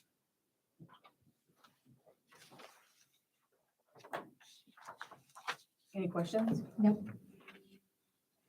Doing that, okay. Too okay, bad, too bad we I'll can't, motion with the- too bad we can't negotiate like a No. reduction in. I was gonna say that. I can tell you, thanks to our attorney, it says in here that they want, it's $4,343 is what they'll pay us for this Oh. plot of land. They had actually, it was half that, because they said that we don't use that land anyway, and so it wasn't worth as much. So our attorney negotiated an extra 2150, give or take, and actually doubled the amount, so. We do get a little bit of, and there's some requirements on how we spend that, Mr. Livingston, when that happens. We'll watch that. Yes, it has to go into a special fund, has to be spent within a certain amount of time on certain things, so. Okay. Yeah. All right, I will make the motion for the approval of the board resolution for the transfer of property to Arizona Public Service for use of as a utility easement. I think you have to refer to the corrected copy. Yeah. All you're doing is the board resolution. Or just the board resolution. Yeah, which Okay. there's no change in the actual resolution, that's what you're approving. This is just a Alright. supplemental document. You'll sign the corrected copy. Yeah. All right, thank you. Second? I'll Everybody second it. Okay. All in favor? Aye. Aye. Thank you. Okay, this next one is interesting. Because I've read some of the comments before and I was hoping someone was gonna turn them off. Item 9C, social media comment sections. Larry. Thank you, members of the board. I wrote a recommendation to Superintendent Schill based on some information we discovered in regards to our using of social media to communicate to the community. One of the things that we've discovered, which I think we knew, but we just didn't know quite enough of the details, was that anything we post on social media is a matter of public record. So if we were to get a request to provide that information, we would have to do so in a timely manner. One of the hooks that we found was, especially with Facebook, we are also responsible for the comments in regards to our social media posts. Unfortunately, Facebook was not designed with community outreach necessarily in mind. And if a member of our community or anybody who was following, made a comment on a post that we posted on Facebook and then decided to remove that comment, we as the school district are still responsible in that public record request to provide those comments, even if they've been removed. We have no control over that. So we were kind of given two choices. Either we pay a company on the outside to archive everything we do with social media, Facebook, and whatever else we're doing now or could be doing in the future, or we simply turn off comments. From speaking with Matt Santos, who is our information officer, we don't use the comments. We don't comment. We don't reply to comments. It's just not something we used. But we also, again, with transparency, as we've talked about earlier, we don't want to just flip the switch in the dark, knowing that some members out there may view that comment removal completely different than what our actual intent is of doing this. I'm thinking a year ago when we had all the conversations of how school was going to be, oh boy, that would have been a very interesting community problem. So we figured this would be a great time to do it. And to just from anything we're doing now, anything we could be doing down the line, is just to remove that. That makes any sort of public records request that we have to do in the future obtainable without having to pay, I want to say it was about $300 a month on the low end to have somebody archive all that information in case we got a public record Larry, request. and I read our Facebook page every day, but I'm not sure how it works terribly. There's a line underneath the main topic that says comments. Is that what would disappear from it, or how would this happen? It's an interesting, from speaking with Matt, when it comes to Facebook, there is no real way to remove the comment section, but what we end up doing is blocking keywords, which I can't remember how many I know he's done this for the town of Chino Valley as well, where you basically block words like very common, simple words. Does it affect, So ultimately, if anybody does comment, odds are it's going to fall into that so category. you just will not allow a person to post Yes, a it will comment? basically use filter one. them as if you were maybe using profanity, and which is what that intent was for. But we just block very common, basic English words. So So the line will still be there, just that nobody will be able to use yeah, it. it'll pretty much deny them. So yeah, like I said, it becomes a very tricky tool, but we know that Facebook is a great way to reach our community. which It is why does we not, do it does not prevent people from taking our post and sharing it That's what I was just. and gonna then ask. commenting later, but that's no longer our That's outside responsibility of our- because it's on somebody else's page. Post, yeah. Yes. Which I think social media can be so great in some ways, but then, like, I saw something that I thought we had done great as a board. And then I saw the comments and I'm like, oh, okay, that got taken the complete wrong way. We're trying to be good people here and it got flipped upside down. Yeah. So, in case you guys didn't know, we're not real heroes sometimes. Yeah, no. Okay, any other questions? Question? Now, I will Comments? be glad Okay, please. to authorize the removal of the comment section of any and all social media platforms that the district currently uses or will use in the future. Second, please. Second. All in favor? Aye. Aye. Thank you. Item 10A, state testing results. Cindy, please. Good evening.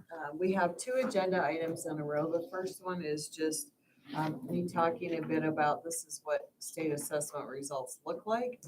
And then the second agenda item is the principals telling you, this is what they look like, this is what it means to us, and this is what we're doing inside our buildings. So kind of roll with that in mind.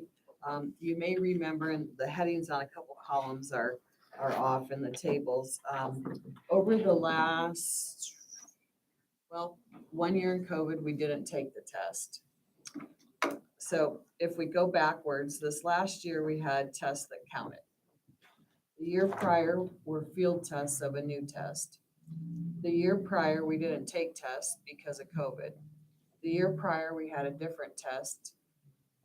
We've had 3 different state tests in a matter of basically a 5-year testing cycle, discounting the year that nobody tested because nobody was at school. So to kind of put that in context, it's really hard to talk about what do trends look like over time because the tests are quite different from one another over time. And the new tests were a significant departure in the way questions are worded and, that type of thing from the tests that the students had taken in the past. So all that to say, it is like this long jumbled up, confusing thing to try to follow this trail of what is Arizona doing now. And so our current assessments are called AASA, Arizona Science, ACT Aspire, and ACT. Grades 3 through 8 take the AASA English Language Arts and Math Assessment. CBHS grade 9 takes ACT Aspire, 11th grade takes ACT. We've also included Arizona Science tests, which are taken in grades 4 and 8 in high school, or 5 and 8 in high school. But if we try to compare them to science from before, it was grade 4, 8 in high school. So now it's a different grade level too. So it's gotten super duper goofy. And then one of the things that I know we were all really discouraged about was 4 years ago, Arizona quit providing county level results.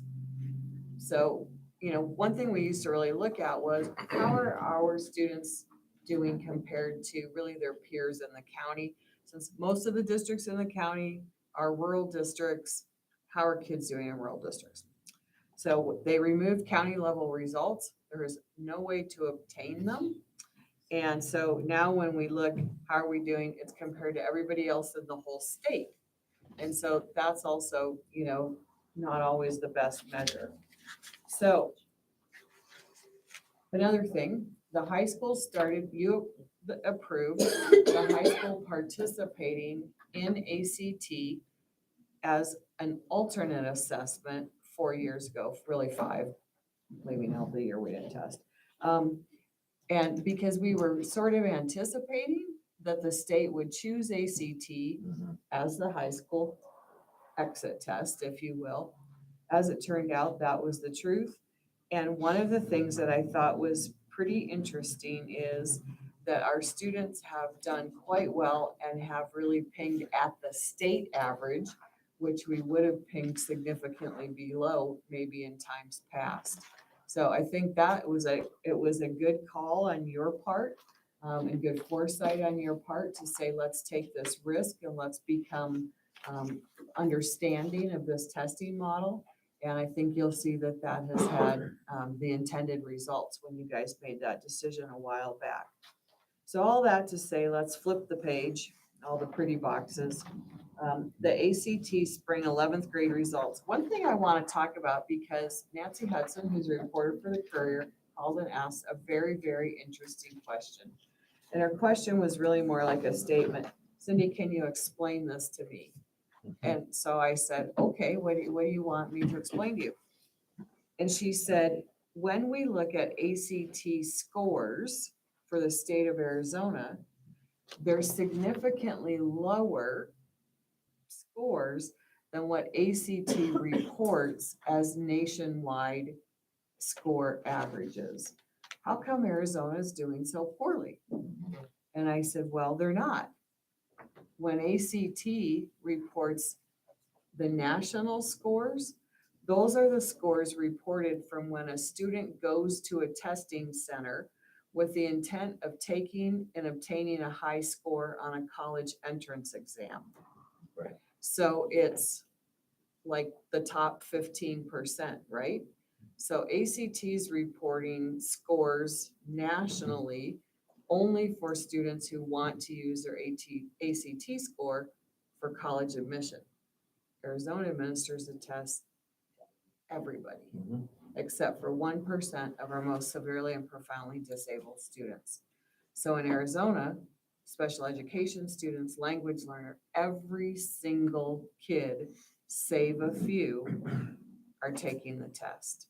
So it is comparing, it's not even comparing apples to oranges. It's comparing like apples to automotives. I mean, it's like not even the same thing, ever the same thing. So that's something I want to clarify, just to help us understand that looking at it from an Arizona standpoint is fine. If we compare news stories about national because ACT reported nationwide that scores had slipped a bit as a result of COVID, and that the average score was something, in the mid-20s. Well, you have to remember that that's only kids who are intending to use it for college. So I just wanted to mention that because it's confusing and misleading, I think, because even though it's the same test, not the same people take it in both scenarios. So when we look at the testing years, these are the average scores. And something that I think is pretty interesting as you go forward, we are, like in English, we are pinging very closely to the state. In math, we are pinging extremely close to the state. In reading as well, the only place where we're, pinging with a little bit more spread, of course, is in science. So overall, when you look at that, our composite score, 16.7, compared to an Arizona average of 17.7. I want to throw in one more thing. As of this morning, we're up to 130 language learners from something like 7 different countries. Whoop-de-doo, man, that's that we've never even had that. Kids are like, you should walk 7 countries now. Yeah, it's crazy. So like every day, like new, right? From all these places, you never thought, like, why Chino, right? You came from Russia to Chino? Anyway, so another interesting part of that is our special education population at the high school. We have like 147 of our students at the high school are out of our 800 are special education students. You can do the math pretty quick on that. District-wide, we're sitting over right about 21% sped, which is much higher than the state average. So to say and given our student mobility rate and other things, I would tell you that 16.7 compared to a 16.7 in the state is an exceptional achievement for our high school. So I wanted to point that out. On ACT Aspire, it was the first time our kids have ever taken it. So you can see that it's a very interesting thing when you look at, like in English, when you look at the averages for proficient and highly proficient, one of the places that I noticed where we could use the most work is the number of highly proficient kids, is really working on with those students who are darn good students who need just a nudge to be just a bit better, to perform just a bit better. And so those were some of the places where I saw it, was that nudge with the proficient and highly proficient. It wasn't necessarily as much at the bottom end, although in reading, we appear to have a little bit of struggle there. But keep in mind, like this year, I think it'll be very profound with over 57, we're probably up to 16 language learners at the high school who will have to take the test. So those are some challenges for the high school. And Ms. Wolf will talk about some things we're doing to address it. But those are some of the things where I thought we could do even better, would be on pushing some of the kids that are on that bubble, proficient to highly proficient. So that was something I noticed. So before I rip on to even more riveting results, did you have questions about ACT or ACT Aspire? Cindy, actually, I had no idea of the difference in the people taking these tests until you just said it now. Oh, yeah, right? Yeah. Yeah. Huge difference. It's a huge difference. And so, and one thing that we did, we switched to the pre-ACT for all 10th graders. We pay for it, it's not required. But that way, we have ACT Aspire in 9th grade, pre-ACT in 10th grade, ACT in 11th grade. And we also use ACT practice materials throughout the school year to help kids become comfortable with the way the questions are asked. Because that's a lot of the testing game, is how the questions are asked, understanding that. So any other questions about that one? Okay, on to the next round. So when we look at grades 3 through 8, we see some results, there were some places where we were disappointed, strongly disappointed in our results. There are other places where we've bumped around and dropped below the state average in the last couple of years. And we're starting to see some rebounding, which is what I found the most encouraging, is that we're rebounding even in a new testing format, and a testing format that's quite different. So those were some of the things that I would tell you, but you'll definitely see when you look, you definitely can see green is where we performed higher than the state, red is where we performed below the state. And you can see that we have, in 6th grade and 8th grade, some pretty significant items to address. Well, don't you also feel that, I mean, I just was watching a thing that was talking about after COVID, we took our kids out of school for how long? I mean, I can't help but look at the results, and we have a lot of the reds directly the year after COVID. Exactly. And it's a rolling effect. Yeah. So you figure and I think especially about math, right? That you build on a skill every single year, and you develop a greater understanding of mathematical formulas, you apply them in different ways. And when you miss important instruction, then how can you be you fall further and further behind the expected level of achievement? And you have to remember that the tests are written for expected levels of achievement to show whether a kid's grown a year's growth or not. And so when we see those numbers below that, we know that a kid isn't growing, and that's a compounded effect. But the principals are going to talk to you about some of the things they're doing to help make up some of that difference. I think the good news is the numbers show that at least they're getting better. You know what It I mean? is And improving, yeah. I think that says something, but I definitely think it says something when we see the numbers so low directly the year after COVID. Absolutely. I agree with you. But see, the red though is in comparison to performance lower than the state average, and a lot of the state was out Yeah. for COVID. And a lot of the state So it was was the same but then the nation test changed. circumstance. And we also had, in Chino Valley, we had large student turnover. We had students who were kept home for longer than normal. So it was more erratic, even than some places in the state. And then we've had a lot of student growth because people grew dissatisfied with the way maybe like our neighboring large state to our west was handling being back in school. So they came here. So then kids are all goofed up in progress, right? Right. And they're like super goofed up in forward progress. So then on the last, and this is the one that I would tell you was a little, like, I would say, I did get a little head scratching involved in this one. The science results at the high school for standalone science tests for Arizona Science are significantly lower than how our students performed on ACT. And I'm thinking,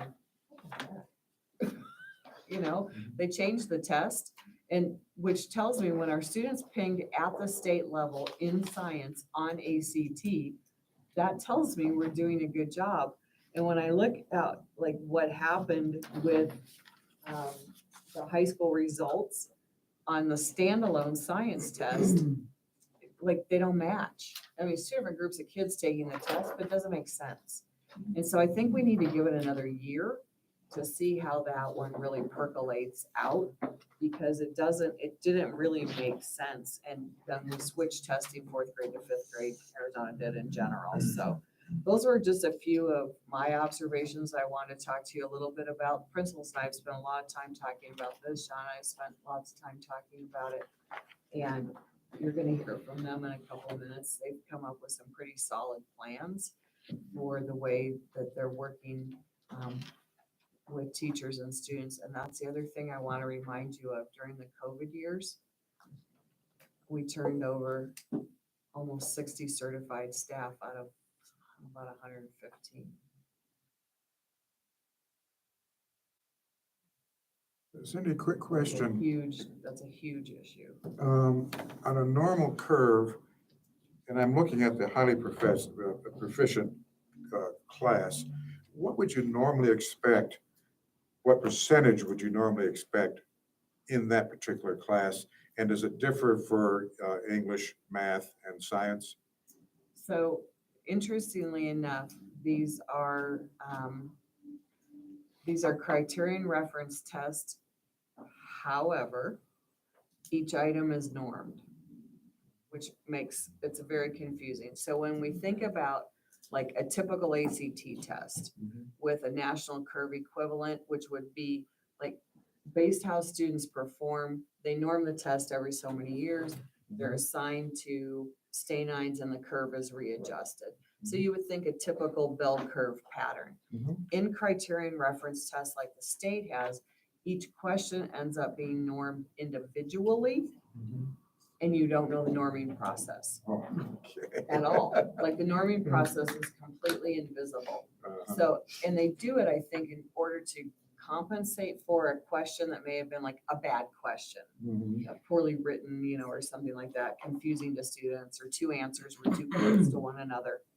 But because of that, we don't see that. But I would tell you, in this case, you would want to really see, and if you think in terms of normal distribution of student performance, you'd want to see 15% of your students or more in that highly proficient. You know, you kind of think in terms of like an 85 or higher, like that concept. Yeah, the top segment of the bell curve. And I was just curious, because we sort of are all over the place. And so I was just sort of curious to see, from your standpoint, what would be the normal expectation? 15% Okay, great.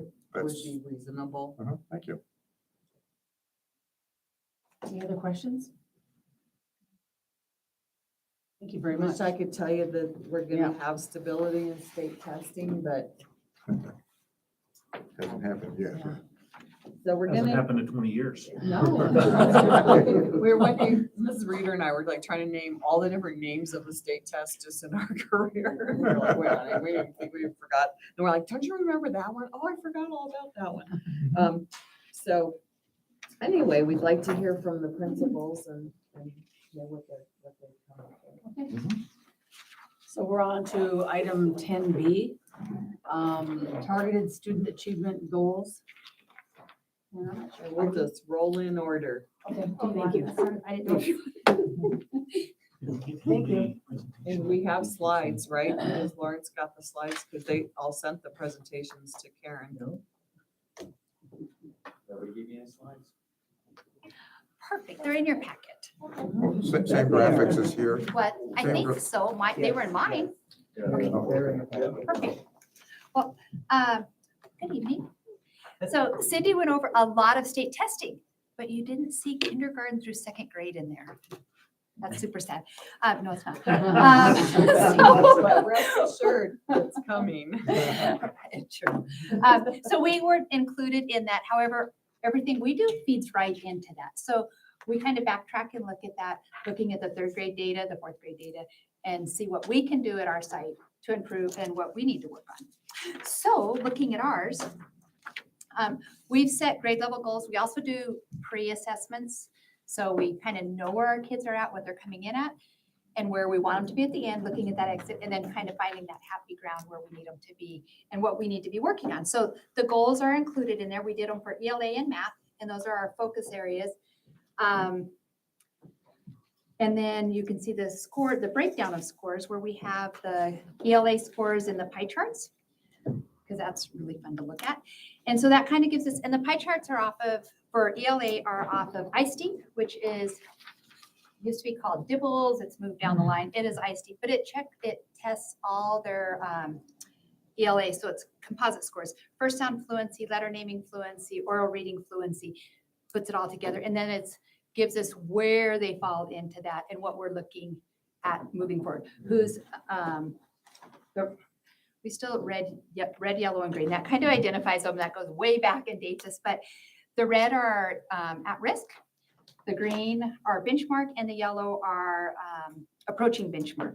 So right now, for kindergarten, you can see we have 46 that are at risk, 70, and that, so the numbers on the top are how many kids in each one area.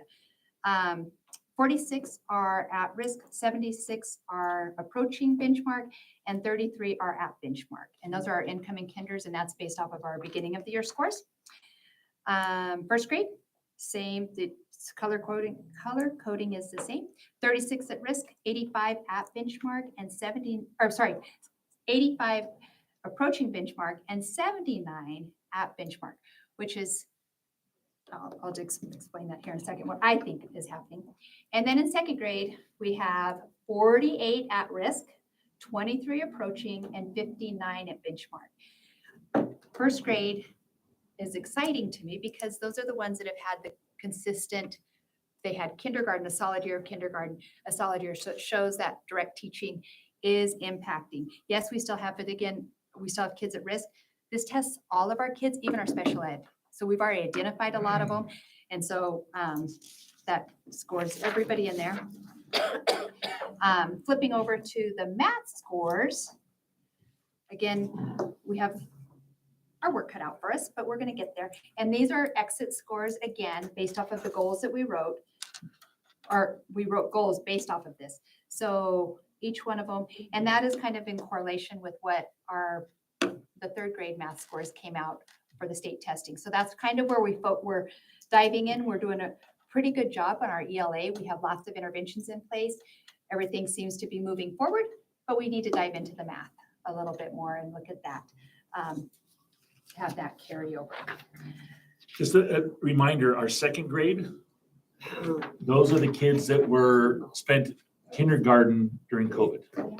That's my COVID cohort Yeah. that has had the biggest impact, bless their hearts. And they are making ground and they're coming back, but they missed that foundational kindergarten. There's so much foundational skills going on. First grade, we solidify that, and second grade, we master it. So they've missed out a lot of that. The teachers are doing a bang up job of getting them where they need to be. We have a robust Title I program where we are doing push-in services, and which we go into the classroom. We have an extra person that goes into every classroom during reading time. And then we also have our cup time intervention where we pull kids out and focus on targeted skills for those areas. So we're doing a good job. The teachers are working super hard. The kids are working super hard. And we have a lot of support from the parent. The parents are following through and supporting us as well. So we have, and I do have in here I know I'm over my time.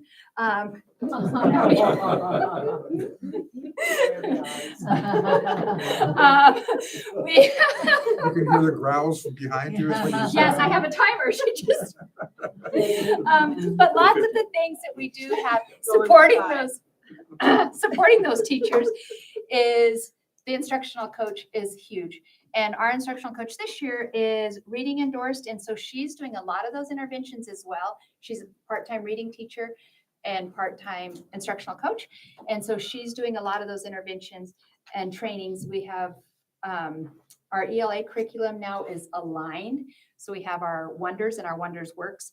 It's an intervention that is all aligned. So the kids aren't getting a little bit of everything. It's kind of a cohesive curriculum now that we're working on. And the big thing, sorry, Julie, I'm going fast. School. Happy to give you a few of her minutes. And a lot of these are the same for all of us. So we have core instruction with active engagement, which is our Kagan instruction, and every classroom does Kagan.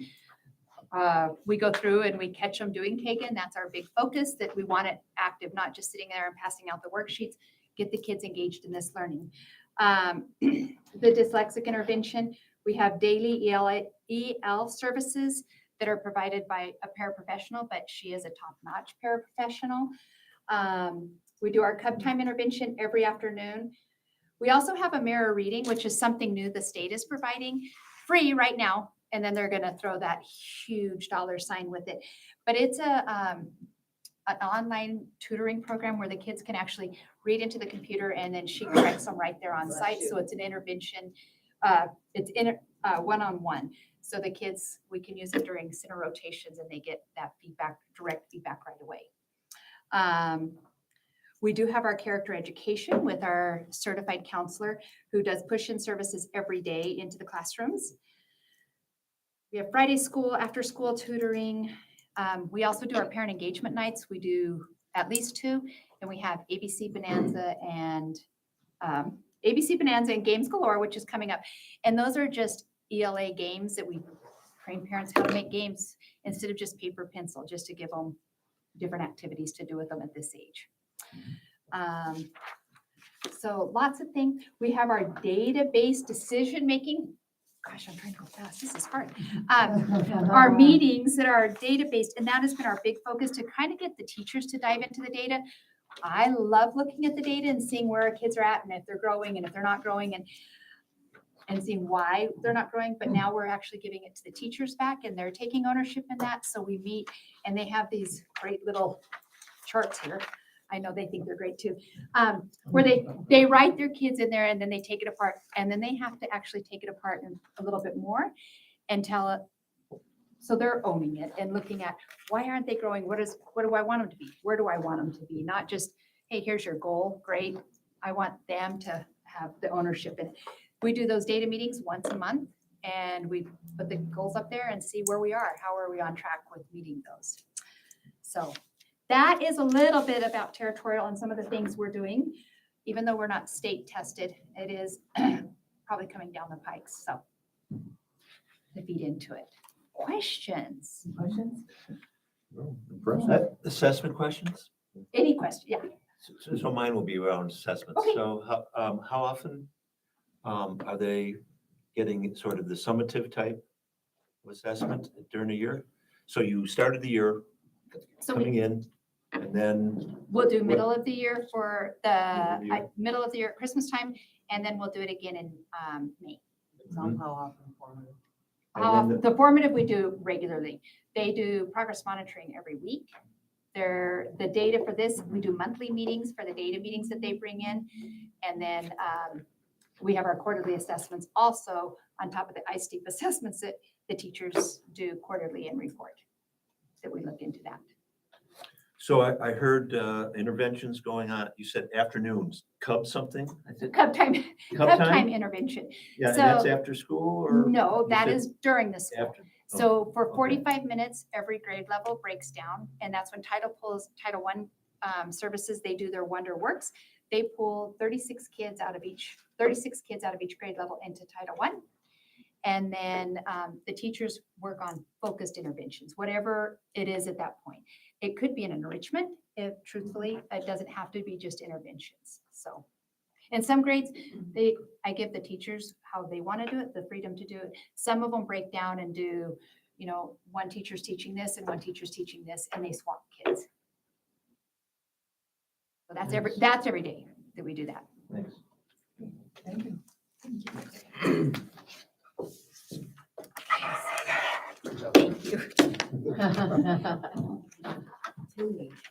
Um, 8:41, that's the time to beat. They made me go first, sorry. That's okay. We're gonna focus on math. Okay. Just kidding. So again, I apologize for not having it up on the screen, but this is in your board packet. I've reiterated some of the information that Cindy gave us regarding third, fourth, and fifth, specifically targeting ELA and math. Because McGraw-Hill is our primary curriculum provider, a lot of the my wonders and my math, or wonders rather in my math, are integrated. So a lot of the material that they're talking about in reading is seen again in math problems and word problems. And so the two of them are relatively conjoined. With that said, we're currently at or very, very near the state results for English and language arts. And you can even see where we're falling short in fifth grade, where we had a 38% pass rate and the state was 39. I would argue that that's actually 38.5. If we're rounding, but I'm okay with it being 38. So we've decided to focus our attention on math specifically. To that end, we know that because of COVID, a lot of our kids, especially those incoming third graders, didn't have the scaffolding and capacity and opportunity to get a lot of the math. And so with that said, we want to get the most bang for our buck, and therefore we started to look at what the student need is. Our goal is to increase our performance on the state assessment next year by 5%. But where can we focus our attention to have the most opportunity for students to grow? And that was across all three of our grade levels. If you break down the state test, that was on operations. At the third grade level, it's operations and fractions specifically, but at the fourth and fifth grade level, it's operations and measurement. And that's the bedrock of all mathematical computation. And therefore, the hope therefore is that if they perform at a higher rate and a more competent rate with operational functions and with measurement, they'll be better overall in their math scores and be able to perform higher level math. And that's borne out statistically across the board, across the country. To that end, how are we measuring that before the state assessment, if that's our goal? Well, obviously we do a variety of summative and formative assessments. I require our math teachers, and we meet once a month, much like Territorial does. We meet once a month in grade level teams, and we look at the data from the district and site assessments that teachers have, both in my math and that they've created to measure specifically operational development. Obviously, also, we're seeing a variety of opportunities for kids in their writing and reading curriculum as well. That is to say, a greater degree of comprehension when they're reading mathematical computations and when they're reading word problems, which is largely where they're faltering here. And obviously, we're going to be able to measure this with our state assessment if we ever get those back in a timely manner. We'll just kind of let that one go for just 1 second. Okay, so that's how we're measuring it in a variety of formative and summative assessments. We're meeting once a month. We're using the same assessments across the grade levels. That is to say, all the third grade teachers are using the same assessments, all the fourth grade teachers, all the fifth grade teachers, so we can compare apples to apples. And those assessments are broken down with operations and measurements as well. To that end, then what are we doing to better student performance and opportunity? A variety of things, like you're probably going to hear for the rest of the evening. We have tutoring after school. Most of our teachers are involved in that. We have Friday school that has specific math instruction for a third grade, fourth grade, and fifth grade. Most Fridays for 10 sessions during this first semester, 8 sessions for the second semester. We also have pullout for our resource students who are in need of special ed services, as well as our title students, who are those that are identified as performing at the lowest level. And if they start to perform at a higher level, they're moved out of that. We're pulling kids that need that. We also have the blessing, and Heritage has this as well. It's the same person actually, of having a dedicated ELL teacher who is assisting those students, obviously. And all of our title, resource, and ELL teachers are all certified instructors. We're also looking at, given statistics and research that's been done over the last year, one of the things that's come about is that every state across the board is now testing their kids using technology and computers. And according to the World Bank, according to the Brookings Institute, according to the United Nations, according to any number of various sources, they've all said, and I'll just read this from the Brookings Institute study, they said student test declines are directly linked to two factors. One, COVID-related lack of opportunity, and two, the inability to use the technology on which they are testing. That is to say, they know how to do the math, but they can't express it on the technological side. To that end, we're having kids take tests that are similar to the state test already on computers. In fact, on the very computers that they're going to be using for the state test. We're having kids take a weekly computer class so that they can do that. We're having kids focus directly in the math programs, focus directly on computational operations so that they can better themselves where they were faltering last year. And to ensure that they're doing this, obviously we're celebrating them in the classroom. Obviously there's higher grades that are already being seen. And we're also celebrating this on a quarterly basis with our math wizards and some public recognition of student performance. So I don't know how long that was, but 6 minutes. 6 minutes and 6 seconds. it's less than 8 minutes. I have Any questions, questions? Yeah. Can I, and this is a semi, Oh. This doesn't count towards my. Yes, Oh. it does. Yeah. semi-technical question. As long as I can remember, the most difficult part of teaching math students is word problems. Yes. And I've heard it forever and ever and ever. Has there been no change in the way we have learned to train kids how to translate word problems into the numbers? I mean, you said the same thing. That's the most difficult thing. Right. But we've been hearing it forever and ever and ever. Well, I would say two things. Our math teachers are focusing heavily, especially at the 4th and 5th grade level, but 3rd as well, but 4th and 5th because they become more complex.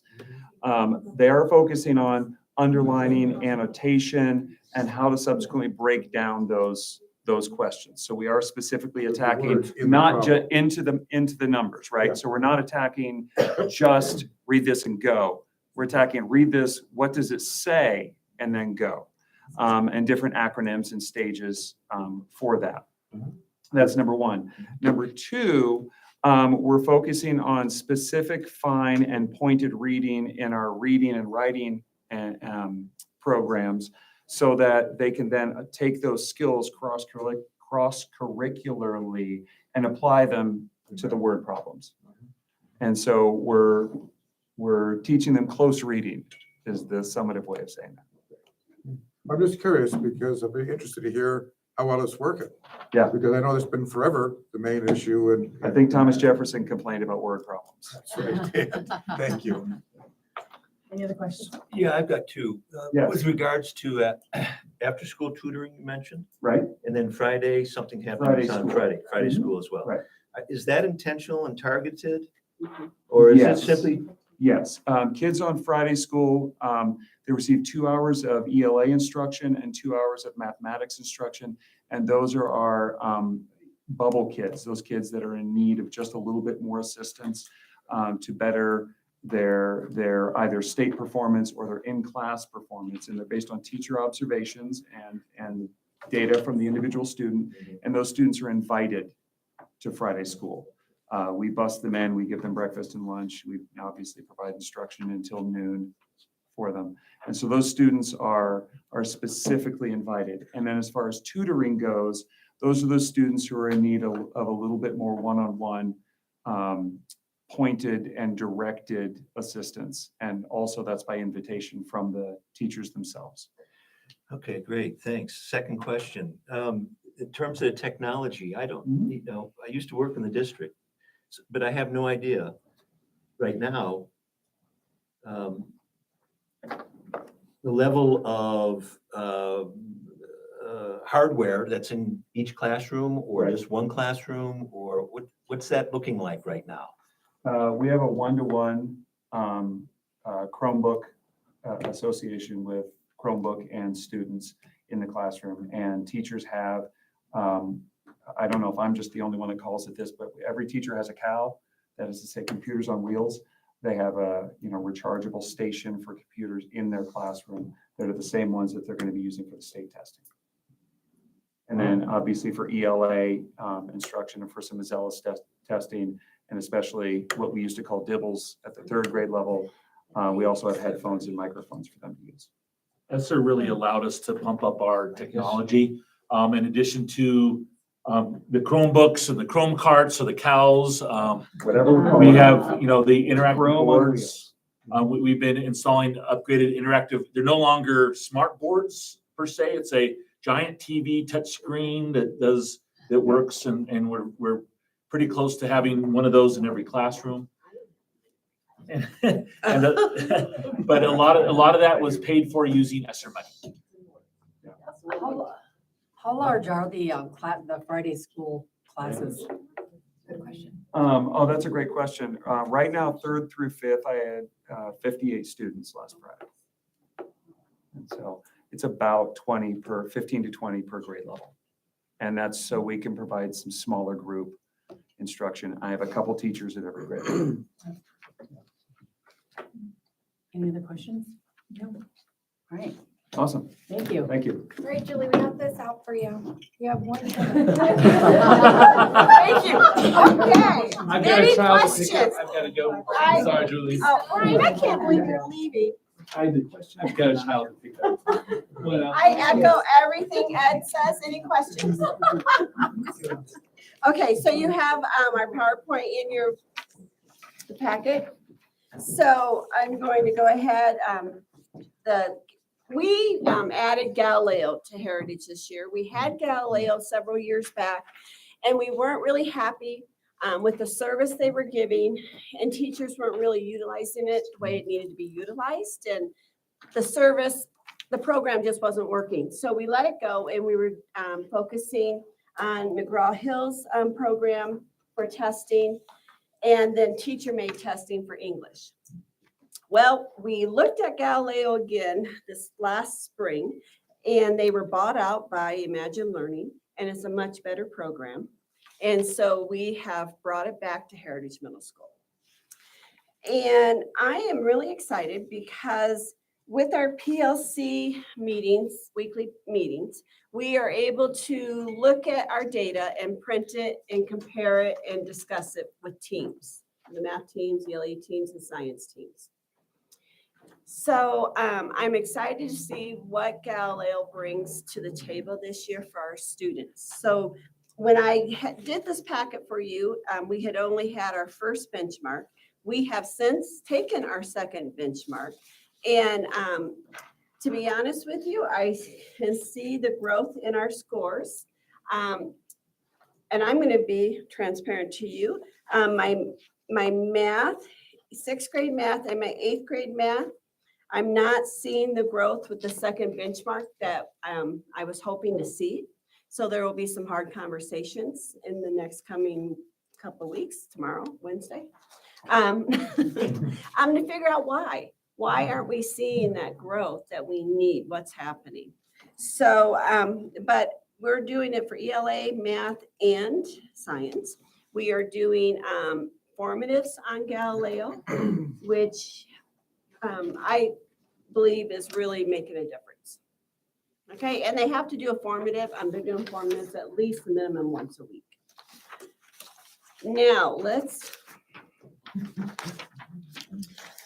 I want to go over some things. So you saw my goals.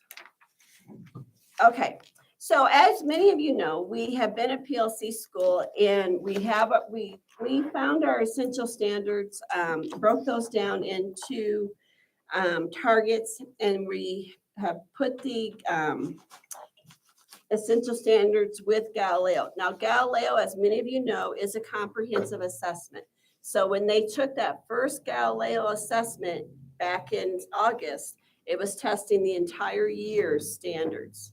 Okay, so right now, our second benchmark, we haven't even come close to teaching even half of them in November. So then what will they learn? I want to look up there. Our weekly formative assessments will place our students in our reteach extension classes. So we built in our master schedule 30 minutes a day for CAT, it's Cougar Academic Time. And it's either interventions or it's extension. Some differences we made this year with our CAT is for the extension, we are extending the standard. So we asked teachers, our electives, our social studies, what are you comfortable teaching? Math, ELA. And so students are looking, we pull students to do interventions. And then those that don't need the intervention, they go into extension. But instead of doing a fun class, they're extending the standard, which I'm excited to see the difference that's going to make this year. We take 4 writing assessments a year, and then we have our benchmarks. One new thing this year is we have a student data tracker. Every student has this. And in here, we have a data tracker for each content. When they take a formative, they have to write their score. Now, if they take a summative, they will put an S and circle it and put their score. So the students have this out, they should have this out a minimum of twice a week in their class, looking at their data, their own data, taking responsibility for their own learning. And on the back, they are doing their score history, their Galileo. Hey, I don't think you have this. I'll pass this around so you can see it. And then it gets sent home for parent signatures. That's good. Okay. So when we walk into, I'll pass it around. When we walk into a classroom, we go up to a student and ask them to see their data tracker, and they have to have it on them. And then they pull it out, and we ask them to look at it and see what their score is. If their score is a 2 or below, we ask, what's your goal? What's your plan? And they have to have a plan in there to tell us, what are you going to do to increase your score? And the goal of all of that is to have our students take ownership of their own learning. And that's a struggle for middle school. It's really a struggle. All right. So while you're looking at, yes, go ahead. As fast as first I've heard of this, is it more difficult for the low achievers to actually function with the system that you're talking about? They take more time one-on-one.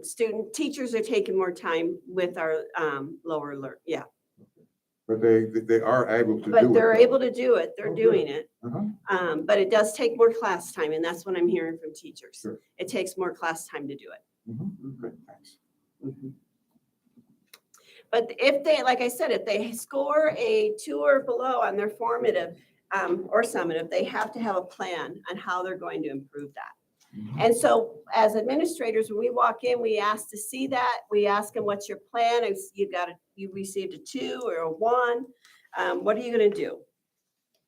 Okay, so where am I at? Interventions. So I mentioned CAT. So CAT, every 2 weeks, we rotate our interventions. So every 2 weeks, the teachers go in and they're pulling ELA math. And one thing we added this year to interventions is science. We've never had science as an intervention. And we did that this year to improve our science scores, of course. So that is really exciting. And another thing, and Ed talked about this, we're testing kids on the computer. And do they really know how to use the computer? So we have some extension CAT classes where they were teaching students how to type and learning the keyboard and things to do that. And I'm hoping that will make a difference as well. We do individual tutoring. Teachers do invite students into their classroom during lunch for that extra tutoring. We do Friday school, like Ed. We personally invite our bubble students to Friday school, and we'll do that again in the spring. Progress monitoring. Teachers, they have to use Galileo minimum for two formatives. So they can create formatives to go along with their lessons, but they have to use a minimum twice for Galileo. So Galileo will give you your formatives. Student data. Reteaching. Yes. One And they'll give assessment, you second your class assessment. list. They'll give you the list of who needs to reteach. It's really very nice. And then our professional development. We have a speaker come in from Solution Tree twice a year. We just had Jared Hunt join us for a day's PD, and he's helping teachers write common formative assessments, which is really important for them to discuss that data, and then response to intervention. I added more advisory classes this year. Our advisory classes typically were up to 31, 33 students, and advisory is the first 30 minutes of the day. Well, I've given teachers that typically didn't have an advisory, I gave them advisories this year, and now I've got advisory classes down to 21, and that's manageable. So advisory teacher, the expectation for them is that they will pull these out and call students up individually and review their trackers with them. And so that also helps build that relationship. How long is your advisory? 30 minutes. And then they go right from advisory to 30 minutes of CAT, of intervention. So Back to back? back to back. And our CAT used to be at the very end of the day. And we moved it to the morning, and teachers are saying that they are seeing a better response from students in the morning instead of the last 30 minutes of the day where they're done. And one thing that went away with COVID, and we are excited to bring it back, are celebrations. We just haven't been celebrating any successes. And so I just spent $1,000 on candy bars holy cow, they're expensive. And so we're celebrating, like right now, if they beat their score from the first benchmark, they get a candy bar.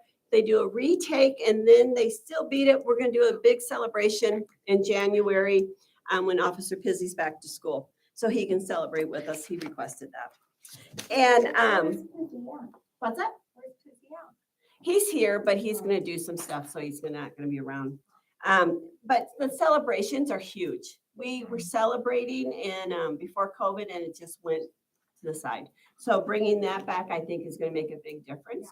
And then our counselor going in weekly and discussing self-love, respect, self-worth with the kids.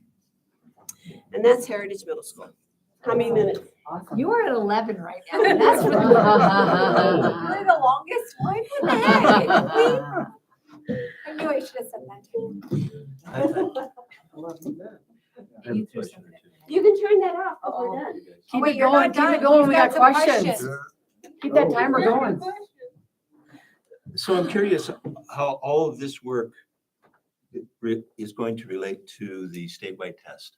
Well, Galileo is, do you remember when John Bryans did that study? Is it 85%? I'm sorry, my granddaughter is FaceTiming me and Oh my gosh. it goes in my hearing aids and it's ringing.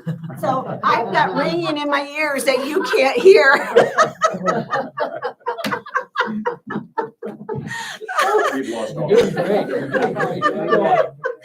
So you just don't understand. It's hard to hear the ringing, listen to the ringing, and hear you.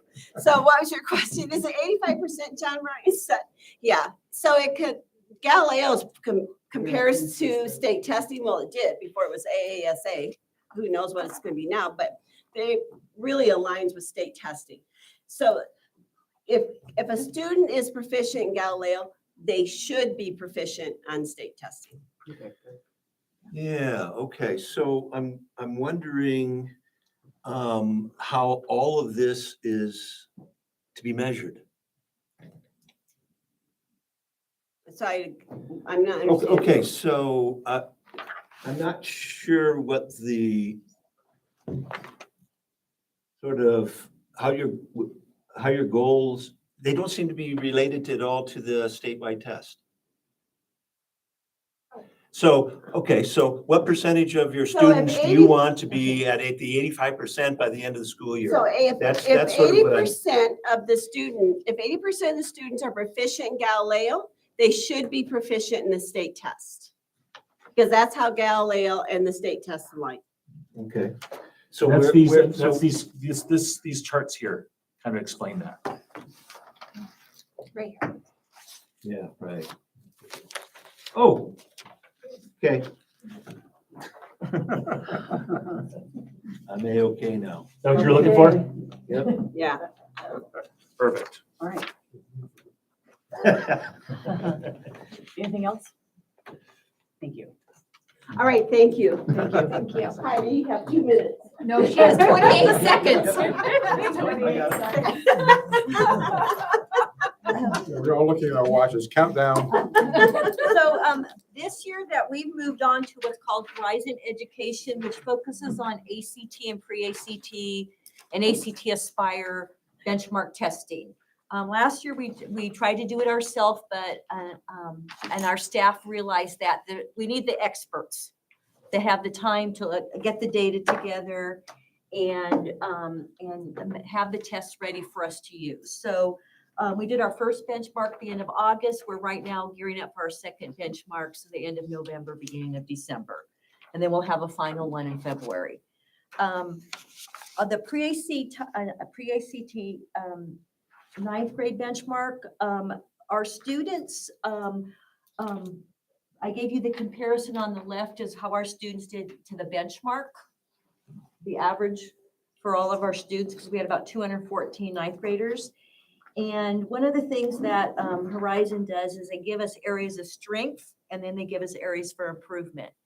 And the areas of strength for our ninth graders are relationships, with correcting reading to their own experience, those kind of stuff, locating facts, and grammar. And then the areas of improvement were punctuation in English and algebra geometry. And with math, one of the things that we have to remember is that students have not learned all the math. Benchmarks has the goal here with all of the standards, and then and then they haven't been taught them all. So so you'll see on the left, you'll see how our students average did, and then our where the benchmark is. On the 10th grade, again, the same thing. Our English and for 10th graders beat the benchmark. So I know that Mrs. Roundtree is really excited about that. Who's our English teacher. Areas of strength for English, sentence structure, style, and grammar. And then areas for improvement, punctuation, algebra, geometry, number and quantity, and then experimental design, which is about controlled experiments and testable hypothesis and all of this good stuff. So that gives us our 10th grade. And then on our 11th grade, ACT 11th grade, again, you'll see how our students did compared to the benchmark. And again, math on all areas were lower because the students haven't learned all of the math, you know, during the year. They're not there yet, and they're great. And the benchmark should improve for math as we do our second one and then our third. And areas of strength are conventions of standard English, like basic elements of sentences, structure, use, and punctuation, purpose and point of view for reading. That's where what the author was writing about and who's sharing that information to the student, and interpretation of data, which is really great for our science department. I was glad to see that. And then areas of improvement, again, are math. So what our interventions, and I'll talk about my goals. Our intervention is that we have Monday and Thursday before and after school tutoring for English and math every day and every afternoon. We have an English and math teacher available. Science and social studies 2 days a week on opposite days. Friday tutoring, we always have a math and an English teacher there. And then we have we have a sped teacher that comes in when needed and a social studies. Most of us can help with science. A lot of it's reading, that kind of information. I've been known to tutor also because I love science. Grade level meetings are something that we're focusing on this year, where we get everyone to come together with the electives and the CT department to help improve overall. How can we help math? How can we help reading comprehension or our grammar when when they're writing sentences for a report for science or for CTE? Are they using the right punctuation? Are they capitalizing? Focusing on that. And then we have our monthly department meetings. This year we have an ELL English teacher, which has really made a difference. We have 3 ELL classes. One is grammar and the 2 others are focused on English. She went and got her English shirt for us, which we are so grateful for. And that is going to make a big difference with our EL kids. Also, we've gotten science and social studies textbooks in Spanish. And then the Math Excel is the program that goes with our math books. And that allows students at home to work on math, so that if they want to go ahead and practice, they can do so. And also it's something that a couple of our math teachers using in the class. And we always, like I said, things that can help students. Horizon Education Training, we went through a training on our October 21st PD, and we had Horizon explain to our staff, everybody from every department was there, about how to interpret the data. How do we look at this data and how do we look at it to make improvement for our students? And then we have 3 instructional assistants who work with small groups. So we have EL and SPED paras, and then we have a student support position where that person helps monitor students with Ds and Fs, so we can get those kids to come to our tutoring.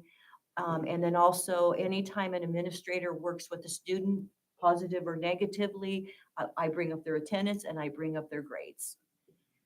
Just so that the students know that we care about them and that we want them to do well.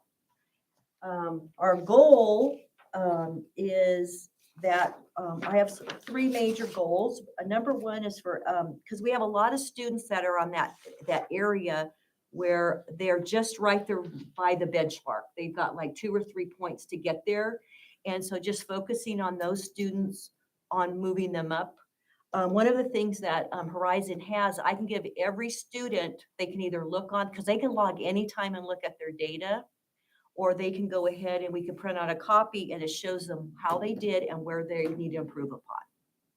And the teachers can look at all of the questions that a student has taken or their whole classes and determine what areas they need to focus on.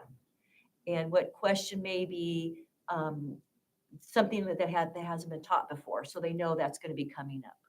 And then one of the things that I is looking at student data sharing, having our students actually look at their data. So one of the things I've told our English, math, and science teachers, I want them to look at their data because they can see what their strengths are and where they're weak at and how close they are. So I think them having that ownership, like some of the other principals I've talked about, is really important.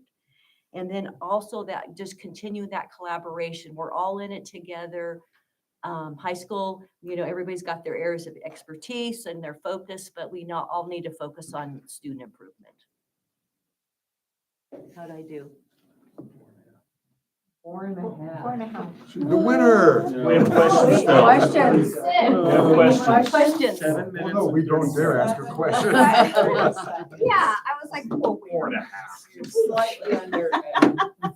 Any questions? I have a couple comments if that's okay. A couple things. Heidi is probably one of the person most responsible for the graduation rate that we have. She works her tail off to make sure that those kids that are struggling, that may not be passing, that they pass. That means coming in on Fridays, working with those kids and everything else. I don't want to give her kudos for that. That she is in large part responsible for that graduation rate that we have. Second comment that I have is that as part of the principal evaluation, 1/3 of their evaluation score is based on data. And it's the data that we talked about. I've met with everybody so far, and the points that they've shared with you, that's what they have to meet on their evaluation, that they're scored on their evaluation. And so they're being held accountable for this in the evaluation instrument. I wanted to share that with you. Absolutely, absolutely. Yeah. So 1/3 of their score on their evaluation is data. Results. Yep. All right, thank you. Item 11A, second reading of revised policies. Mr. Schultz? Since it says information on there, I'm going to share two pieces of information that I neglected to tell you earlier. One is that this is giving tax credit giving month. So if you want to give, we have some forms right in front of you that you are welcome to give. And then in addition to that, we have adopt a hurdle. We are trying to raise hurdles, or trying to buy hurdles for the track team for our brand new track. Oh, that's a good idea. And that is done through the foundation. So that's the information I want to share. But everything else is you've studied this, or this is the second reading, so it's just a matter of any questions or anything else. In addition to it being tax credit giving month and adopt a hurdle. Nice. I neglected to discuss that earlier, so I promised somebody I would, so I wanted to follow through. Does anybody have any comments or questions on the revised? A couple quick things about immunizations. Again, this is all just aligning our policies with state law. So that's really where that's coming from. If there's no questions, I'd gladly make an approval. It's not an approval item. Right. It's just second reading. No, it's second reading. It needs a vote. Oh, it does? It needs a vote, please. Okay, I would gladly make the approval. For the approval of the second reading of the above policies. Your second? Second, we all second. All in favor? Aye. We are Aye. adjourned. Thank you so much, everyone. A lot of good information. Watch it cook, there's no. Okay.